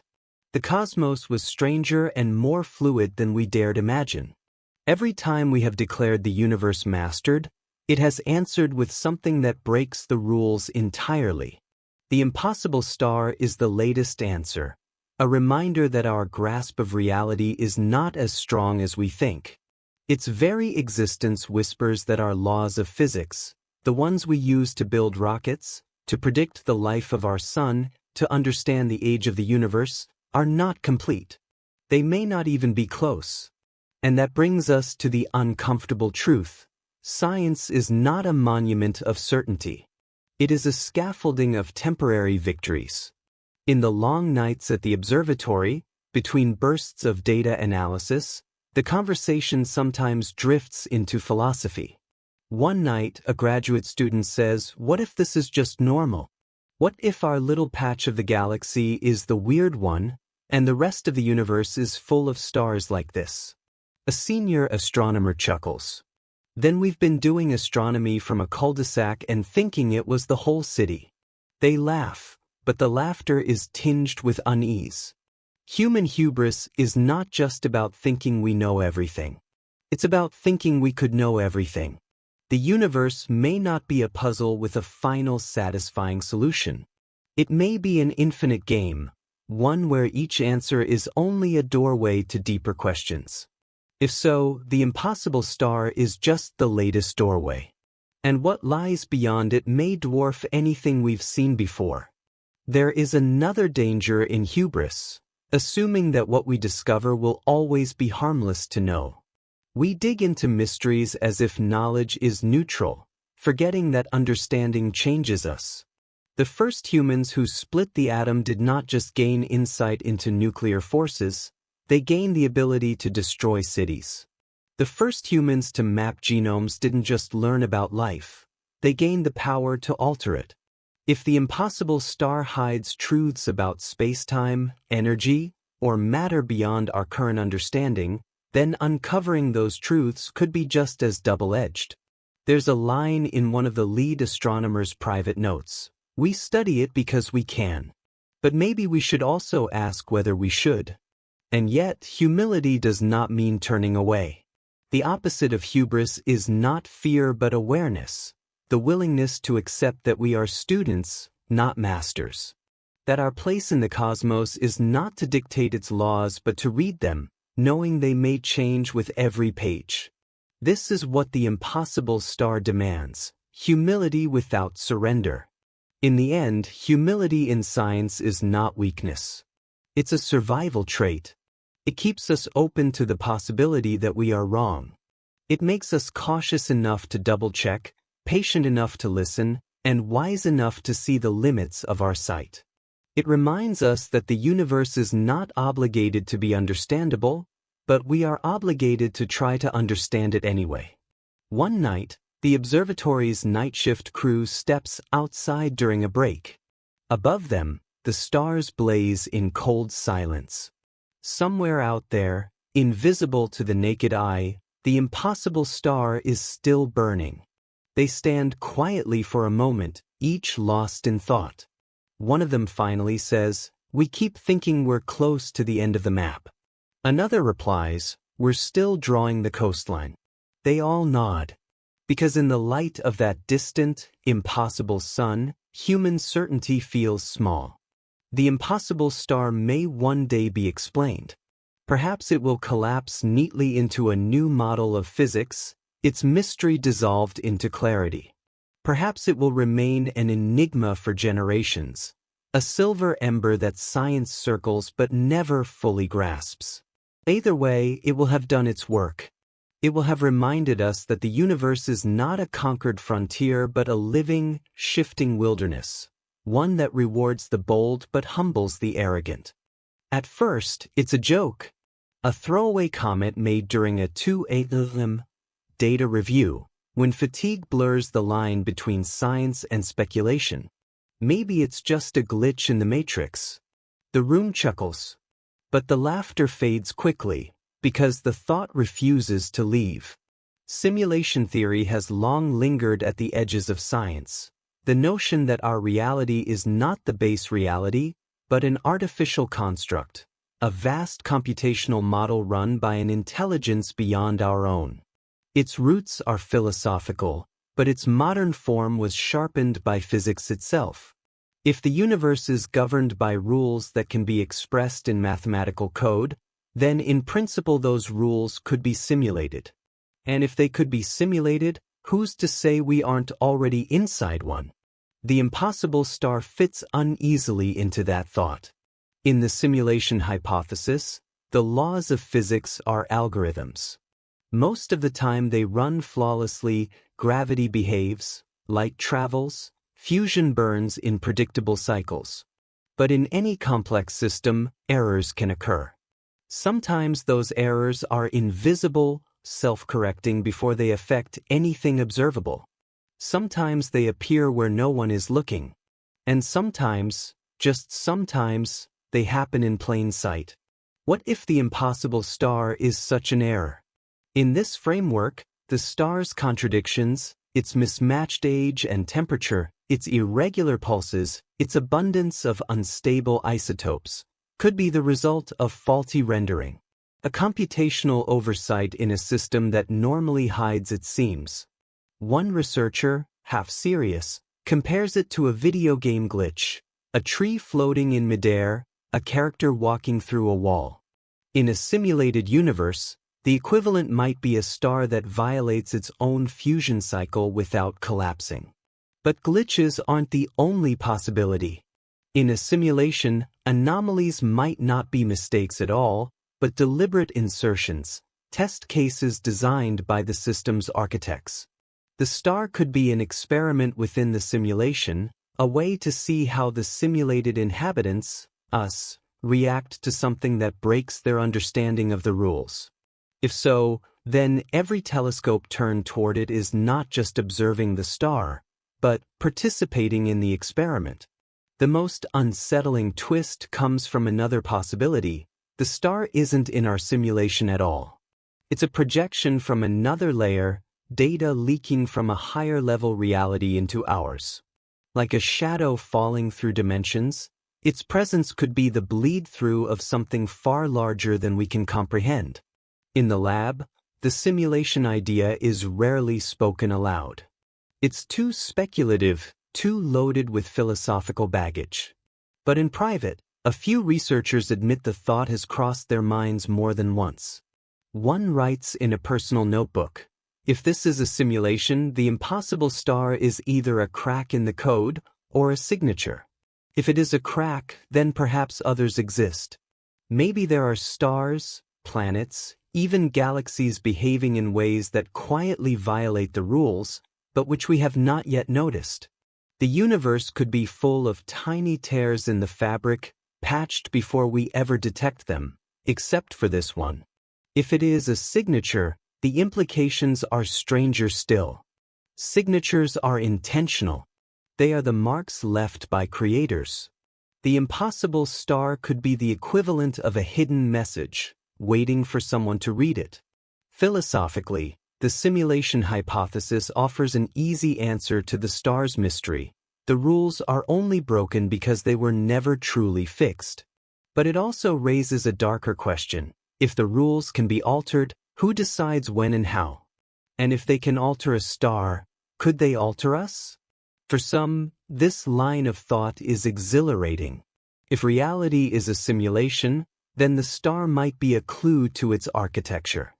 Studying it could be the first step toward understanding, or even communicating with, whatever intelligence runs the system. For others, it is a source of quiet dread. In a simulated universe, nothing guarantees stability. The star could be proof that the system is fraying, that the simulation is nearing its end. Late one night, the lead astronomer finds himself alone in the control room, staring at the spectral data. The star's light glows faintly on the screen, a silver fingerprint from millions of years away. He imagines it not as a physical object, but as a line of code, a block of instructions in some unfathomable program. If that's true, then observing it is like peering over the shoulder of a god and watching them write. The thought is absurd. The thought is dangerous. And yet, in the silence, it feels no less real than any other explanation they've considered. Because at the heart of the impossible star is a truth no one can escape. It should not exist. And when something shouldn't exist but does, you have to ask not just how, but why. Discovery in science is rarely a solitary triumph. The moment an anomaly is confirmed, it ceases to belong to a single team, or even a single nation. It becomes part of a global conversation, a prize in a race no one planned, but everyone feels. The impossible star was no exception. At first, the observatory team tried to keep their findings quiet. They shared data only with trusted collaborators, careful to avoid public leaks. But silence is a fragile thing in modern science. The first breach came from an innocent place, a single, carefully worded mention in an internal astronomy bulletin. Within days, the coordinates were circulating in niche online forums. Amateur astronomers began turning their own telescopes toward the spot. A week later, a prominent science blogger published an article titled "The Star That Breaks the Rules." The race had begun. It started with the universities. Teams in Europe, North America, and Asia scrambled to secure observation time on major telescopes. Some focused on refining the star's distance and age, others dove into high-resolution spectroscopy. Each group was driven by the same motive: be the first to publish the definitive explanation. The journals, they knew, would give priority to whoever could connect the data into a coherent model. Fame in the scientific world is measured not just in discovery, but in ownership of the narrative. Soon, national space agencies joined in. The European Space Agency allocated time on its flagship space telescope. NASA announced a targeted observation campaign. Even China's Fast Radio Telescope, usually focused on pulsars and deep space surveys, was quietly directed toward the star. The language in public statements was careful, clinical, investigating anomalous stellar properties, exploring non-standard evolutionary pathways. But the urgency was clear between the lines. Private industry wasn't far behind. A billionaire-funded aerospace company, already running its own deep sky survey, redirected its array toward the coordinates. They had no interest in academic prestige. For them, the star was a potential gold mine of data, one that could feed into AI models for astrophysics, or be leveraged for public relations. In closed-door meetings, executives discussed the possibility of naming rights, exclusive documentaries, even the potential for mining rare insight into exotic matter. To them, the impossible star wasn't just a mystery. It was a brand. Back in the observatory where it all began, the original team watched the world close in. On one hand, they were relieved. The influx of data from dozens of observatories would accelerate the investigation far beyond what they could achieve alone. On the other, they knew their chance to shape the story was slipping away. Every new group brought its own theory, its own interpretation: the ghost element, the time fracture, the alien hypothesis, the black hole's embrace. Each idea gained followers, each paper found an audience, and the truth, whatever it was, became a prize fought over in headlines as much as in journals. The pace was relentless. New preprints appeared daily on AR-14, some solid, others rushed. Data was reanalyzed, challenged, defended. Conferences scheduled emergency sessions to discuss the star. More than once, rival groups accused each other of misinterpreting results or cherry-picking data. The competition wasn't purely intellectual. Funding agencies were watching closely. A confirmed breakthrough could mean millions in new grants. A failure could mean budgets slashed, projects canceled. Tensions escalated when a leaked memo revealed that one national observatory had detected highly unusual radio emissions from the star's direction. The signal was faint, intermittent, and unlike any known natural source, but the memo admitted it could be an artifact. The leak exploded online. Within hours, hashtags about alien contact were trending. The observatory scrambled to issue a statement downplaying the finding, but the damage was done. Public imagination had joined the race, and it wasn't going to slow down. This surge in attention brought its own problems. Public pressure mounted for transparency, even as scientists urged caution. Politicians began to weigh in, some calling for international cooperation, others suggesting the data should be kept classified for national security. In the background, intelligence agencies started to take interest. Not because they believed the star posed a threat, but because information that inspires global fascination is power, and power must be controlled. Inside the original observatory, the mood shifted from wonder to siege. The lead astronomer began locking sensitive files. Data access was restricted not just from the outside world, but even within the team. They were no longer just scientists. They were guardians of a fragment of reality that everyone wanted a piece of. Yet despite the tension, something unexpected happened. Collaboration bloomed in unlikely places. A research group in Japan discovered a pattern in the star's luminosity pulses that matched an obscure dataset from an Antarctic neutrino detector. A Canadian team proposed that the irregular chemical abundances could be explained by an unknown type of fusion chain, an idea that dovetailed with simulations from a German supercomputing center. The race was fierce, but the puzzle was big enough that every piece mattered. Still, the pressure to be first distorted the process. A preprint claiming definitive proof of the ghost element shot to the top of science news feeds, only to be quietly withdrawn 2 weeks later after a coding error was found. Another group announced they had detected a dim companion object near the star, but subsequent observations failed to confirm it. The impossible star was proving itself a moving target, one that punished haste. Through it all, the star itself remained unchanged. It didn't flare or fade, didn't send any new signals, didn't seem to care about the human scramble it had ignited. It just kept burning, a silent challenge in the dark. For those closest to it, the feeling was almost mocking. No matter who won the race, the star would still hold more secrets than answers. In a rare moment of quiet, the lead astronomer confided to a colleague, "We're not racing each other. We're racing the truth. And the truth doesn't care who gets there first." It began, as so many scientific breakthroughs do, with an email. The subject line was simple: preliminary confirmation, prepare for announcement. The sender was a well-known astrophysicist from a European research consortium.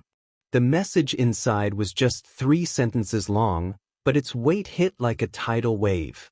They believed they had solved the mystery. The claim was bold, yet elegant. The impossible star was not defying the laws of physics. It was obeying them in a way we hadn't recognized before. According to their analysis, the star's anomalies could be explained by an entirely new fusion cycle, a chain reaction that bypassed the known proton-proton and CNO, carbon-nitrogen-oxygen, processes. This triple hybrid cycle would allow the star to fuse elements at lower core temperatures, extend its lifespan far beyond normal limits, and produce the bizarre elemental abundances observed in its spectrum. The data fit almost too well. Within hours, the theory was everywhere. Science news outlets ran headlines like "Impossible Star Solved" and "A New Chapter in Stellar Physics." TV networks booked astrophysicists for interviews. Even the stock price of a private space exploration company rose after their CEO tweeted a congratulatory message. The observatory team watched the frenzy unfold with mixed emotions. Relief that, perhaps, the star would no longer be a riddle gnawing at their sanity. Envy that the credit might go elsewhere. And suspicion, because elegant answers to messy problems are rare. Still, they couldn't ignore the numbers. On paper, the triple hybrid cycle accounted for almost everything: the temperature, the luminosity, the isotope ratios. It even explained the irregular brightness pulses as a natural oscillation in the fusion process. For 3 days, the scientific world seemed ready to crown the new theory as fact. Papers were drafted. Invitations for keynote talks were sent. Funding agencies hinted at major grants for projects that could expand on the discovery. Then came the 4th day. It started with a quiet post on a specialized astrophysics forum. A researcher in Canada had tried to replicate the consortium's calculations and found something odd. Their simulation required the star's core density to be nearly 50% higher than what was physically possible for its measured mass. The post drew little attention at first, just a few replies debating whether it was a rounding error or a quirk in the model. But by that evening, 3 more independent teams had run the numbers. All came to the same conclusion: the math didn't hold. Within 24 hours, the cracks widened. The hybrid cycle model depended on reaction rates that had never been observed in a lab, rates that, according to nuclear physics, shouldn't occur at all outside extreme, short-lived environments like supernova cores. Even worse, when astronomers plugged those rates into models of other known stars, the results broke everything. Stars that had been studied for decades suddenly came out with impossible lifespans or elemental compositions. If the new model were true, the entire sky should be filled with impossible stars. It wasn't. By the end of the week, the elegant theory was in freefall. The consortium issued a statement calling their results premature and in need of further validation. High-profile interviews were cancelled. The planned announcement at the upcoming international conference was quietly removed from the program. For those who had been ready to declare the mystery solved, the collapse was a gut punch. For those who had been skeptical, it was vindication. But for everyone, it was a reminder of something most scientists learn early and relearn often: the universe does not give up its secrets easily. Inside the observatory, the mood shifted again. The brief flicker of closure was gone. The star was still impossible. The race was still on. One of the senior astronomers summed it up during a debrief: "This isn't a failure. It's the process. Sometimes, you take a swing, and the universe just smiles and says, 'Not even close.'" Outside the scientific community, the reversal barely registered. The headlines about the solution had gone viral, but the quiet corrections that followed reached only a fraction of the audience. In the public mind, the impossible star had already been explained, a misunderstanding that would linger for years, muddying the waters for future discussions. For the scientists actually chasing the truth, the damage was subtler but deeper. Each high-profile collapse eroded trust, not just in the data, but in each other. The competition was fierce enough without the specter of rushed announcements and media pressure. The star itself remained indifferent. Its silver light still pulsed across the void, the same as it had for millions of years before humans existed to argue about it. For the team who had first found it, the failed revelation was oddly energizing. It was proof that the mystery was still theirs to wrestle with, that the frontier had not yet closed. And somewhere, perhaps, the star was still whispering, "Not yet. Try again." By now, every safe explanation had been stripped away. The star was not a measurement error. It was not a hidden binary. It was not a misclassified variable star, or a quirk of instrumentation, or a trick of cosmic dust. Whatever it was real, and it was telling us something we didn't yet have the language to understand. The collapse of the triple hybrid fusion model left the field in a rare and volatile state, open to ideas once dismissed as fringe. 4 months, the race to explain the star had been defined by competing camps: ghost element theorists, time fracture advocates, extreme gravity proponents, alien hypothesis believers. Each group had guarded its territory. But now, a shift began. The boundaries blurred. Theories began to merge. Teams who had once argued over minute details were suddenly holding joint calls, sharing code, swapping datasets. A consensus was forming, not around what the star was, but around a single, unshakable truth. If we are going to explain this, we will have to rewrite physics.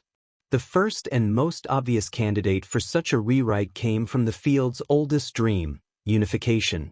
For over a century, physicists have sought to merge Einstein's theory of general relativity, which describes the universe on large scales, with quantum mechanics, which governs the subatomic world. The two frameworks work flawlessly in their domains, but they cannot be reconciled into a single seamless theory. Somewhere, there must be a deeper law that encompasses both. Some began to suspect that the impossible star might be the first natural laboratory for such a law.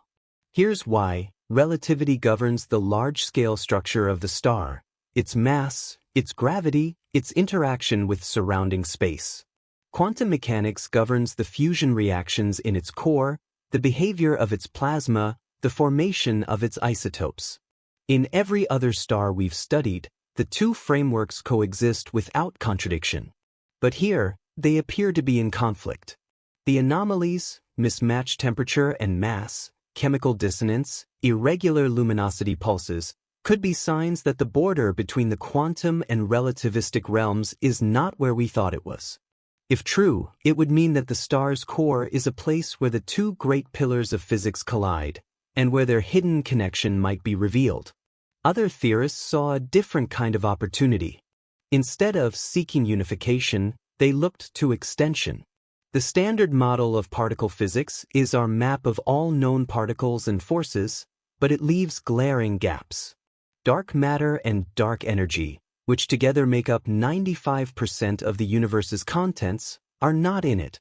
The ghost element theory, once a fringe idea, surged back into relevance. If an undiscovered particle or form of matter exists, the impossible star could be its factory, its crucible, or its prison. Finding such a particle would not just explain the star, it could open the door to an entirely new sector of physics. Then came the most radical faction. Those who believed the star was proof that the constants of nature are not constant at all. For decades, physicists have assumed that numbers like the speed of light, the gravitational constant, and the fine structure constant are immutable. But what if they vary, not randomly, but from one region of the cosmos to another?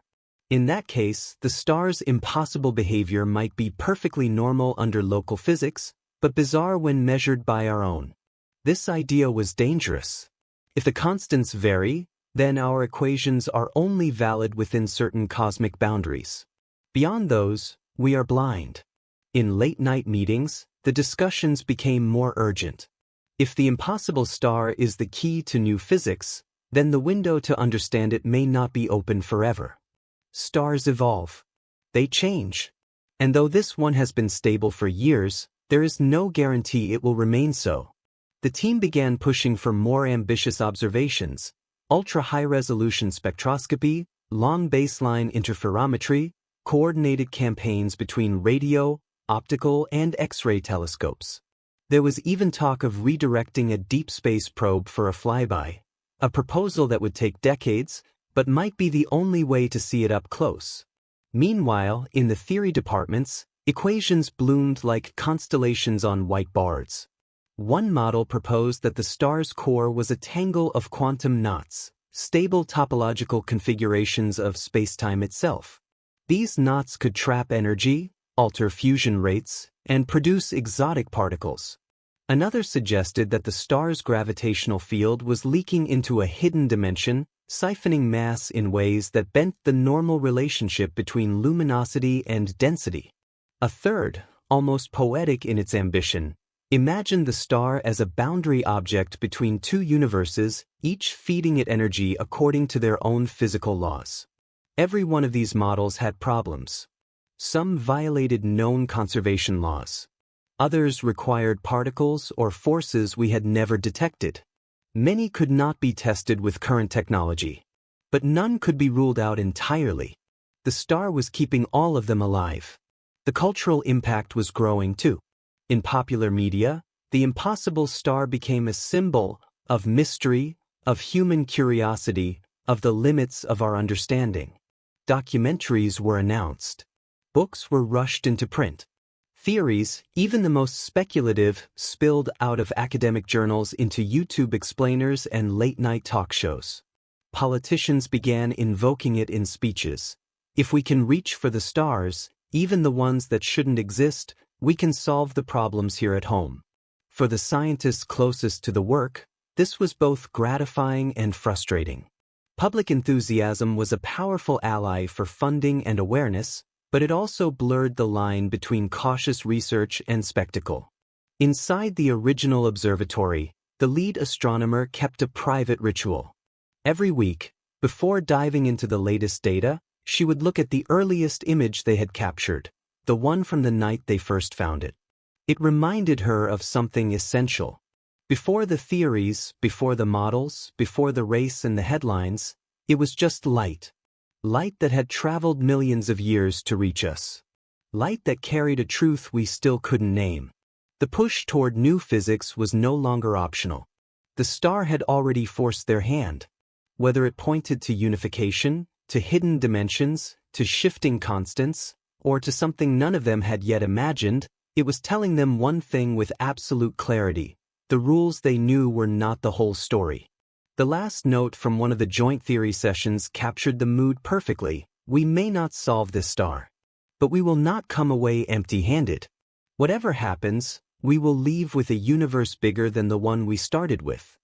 The search for answers had become a storm. Papers, conferences, simulations, late-night calls that blurred the time zones between continents. Every telescope that could be spared was aimed at the impossible star. Every conversation seemed to circle back to it. And then, suddenly, there was nothing left to do but wait. The data was in. The models were running. The instruments were already collecting everything they could. All that remained was the long, silent work of the cosmos itself, the photons traveling, the signals arriving in their own unhurried time. It was an odd stillness, a quiet not of resolution, but of suspension. The lead astronomer described it as standing on the shore, watching the tide go out, knowing something is coming in but not knowing what. In that stillness, the impossible star seemed to loom larger. Not in size, it was still a distant pinprick of silver, but in presence. It felt less like an object of study and more like a presence that was aware of being watched. The sensation wasn't mystical, it was psychological. Months of focusing so intently on a single star had given it a kind of personality. It had become the quiet figure at the center of a crowded room, the one who says nothing but changes the tone of every conversation. Public attention hadn't faded, but it had shifted. With no new breakthroughs, the media cycle moved on, leaving the scientists with space to think again. The circus had gone quiet. And in the calm that followed, something remarkable happened. They began to see the star differently. It was no longer just a problem to solve. It was a mirror. In its light, they saw the shape of their own ambition. The lengths to which humans will go to understand, to control, to claim knowledge as a kind of conquest. They saw their hubris too, the assumption that the universe would yield its secrets on our schedule, under our methods, according to our expectations. And they saw humility. The star had humbled them all. It reminded them that the cosmos does not bend to urgency. That some answers take longer than a human lifetime. That mystery is not the enemy of science, but its reason for existing. In private journals, some of the researchers began writing about the star in language that blurred the line between observation and poetry. One physicist wrote, "It is not speaking to us. It is speaking, and we happen to be listening." Another wrote, "Perhaps it is not a problem to solve, but a horizon to move toward." These were not things they would put in peer-reviewed papers. but they were truths all the same. Even as the waiting dragged on, the team found themselves looking up more often, not just through instruments, but with their own eyes. The night sky, which had become a backdrop for data, began to feel alive again. Every star was suddenly a potential anomaly. Every glimmer was a reminder that there is more out there than we can see, more than we can name. The impossible star had opened a door in their perception. In moments like this, astronomy becomes something more than measurement and theory. It becomes a kind of conversation, one in which the universe speaks in light and silence, and we reply with patience and curiosity. The scientists knew they might never have the final word on the impossible star. Another team might make the decisive breakthrough. The answer might come decades later, long after their careers were over. Or it might never come at all. And that was all right. The waiting also changed the way they spoke to the public. When journalists asked for updates, they didn't overpromise or oversimplify. They spoke plainly about the limits of their knowledge. They framed the star not as a riddle to be solved, but as a frontier to be explored. And to their surprise, people responded. Emails came from school teachers whose students had been inspired to learn about astrophysics. From artists who had painted the star. From musicians who had written songs based on its irregular pulses. The mystery had become a muse.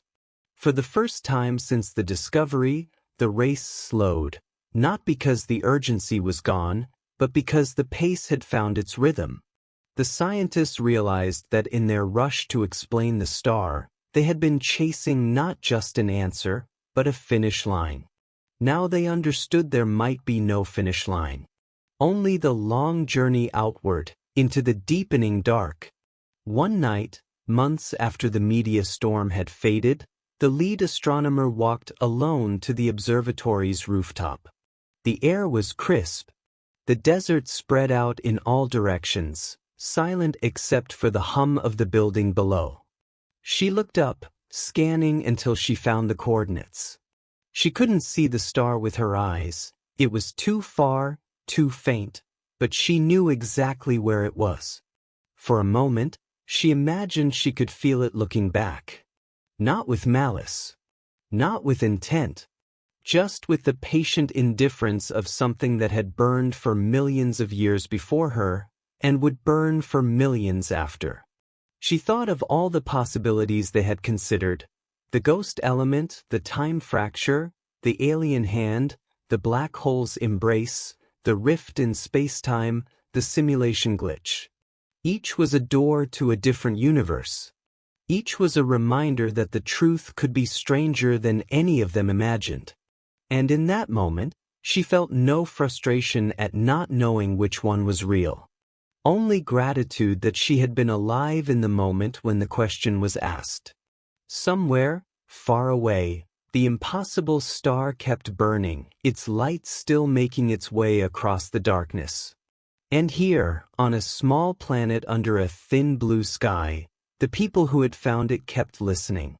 In the long pause between discovery and understanding, the universe seemed to hold its breath. Not in suspense. Not in anticipation. Simply because this, the waiting, the wondering, was part of the rhythm of things. From the moment we first looked up, we have been trying to name the lights in the dark. We've charted their patterns, told stories about them, built instruments to measure their distance and age. We've made them our navigators, our calendars, our metaphors for love and loss. But the impossible star defies all of that. It will not be named by our rules. It will not fit our charts. It will not give us the satisfaction of a clean answer. And perhaps that is the point. Long after the first telescopes turned toward it, long after the first papers and debates, the star remains the same. A silver ember burning in the deep, sending its light across a void so vast that, when those photons left its surface, humanity did not yet exist.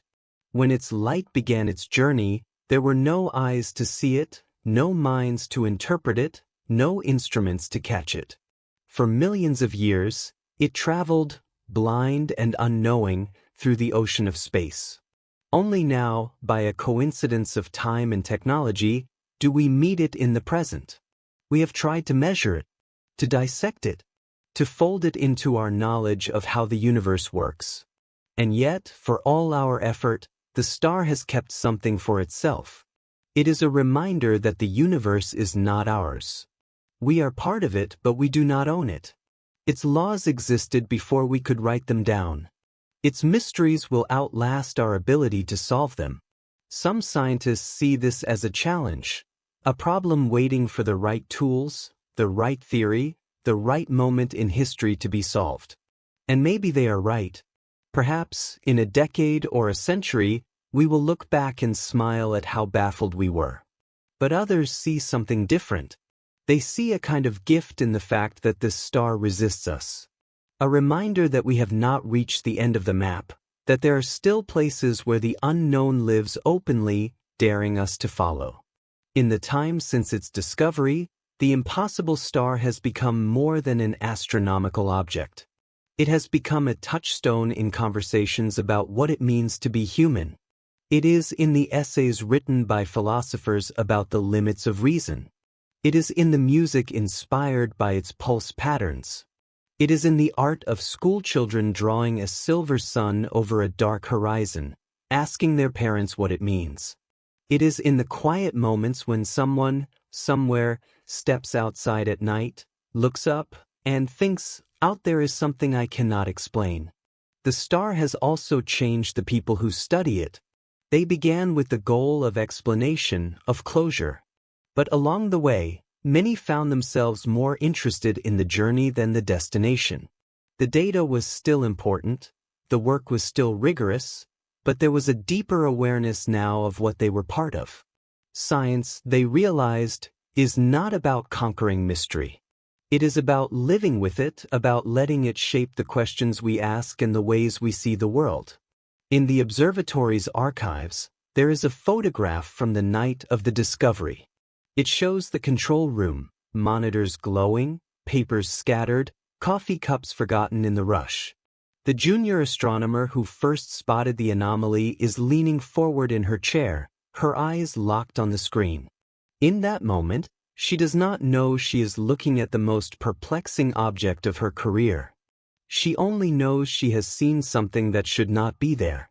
That is the essence of all discovery, the shock of the unexpected, the moment when the universe catches us off guard and invites us into a bigger story. Years from now, the impossible star will still be there. Its light will still cross the gulf between its home and ours. New generations will point new instruments at it. Some may solve it. Others may add to its list of questions. But even if the answer comes, the feeling it sparked will remain. Because the truth is this: the impossible star is not just about the star. It is about us. It is about the way we respond when the world refuses to fit our expectations. It is about the courage to keep asking questions without guarantees. It is about the humility to accept that we may never have the final word. Somewhere, right now, in the darkness beyond our reach, the star is still burning. Its fusion, whatever form it takes, is still unfolding, still sending light into the void. That light will keep traveling long after we are gone, carrying the memory of what the star was and perhaps, in some way, the memory of us watching. We are brief. The star is ancient. The universe is older still. And yet, for this fleeting overlap of time, we have met each other. There is a temptation to end here with certainty, to say that one day we will know. But perhaps the better ending is the honest one. We might not. And that's all right. Because the impossible star, in refusing to give us answers, has given us something else. A reminder that the act of looking, of wondering, of reaching beyond what we know, is itself the point. In the end, the star's greatest truth may not be found in its equations, but in the space it has opened in our minds. So we keep listening. We keep watching. We keep asking. Not because we are sure we will find the answer, but because the search is what makes us who we are. And in the quiet between the pulses of its light, we hear something we recognize, not the voice of the star, but the echo of our own curiosity traveling outward, meeting the universe halfway.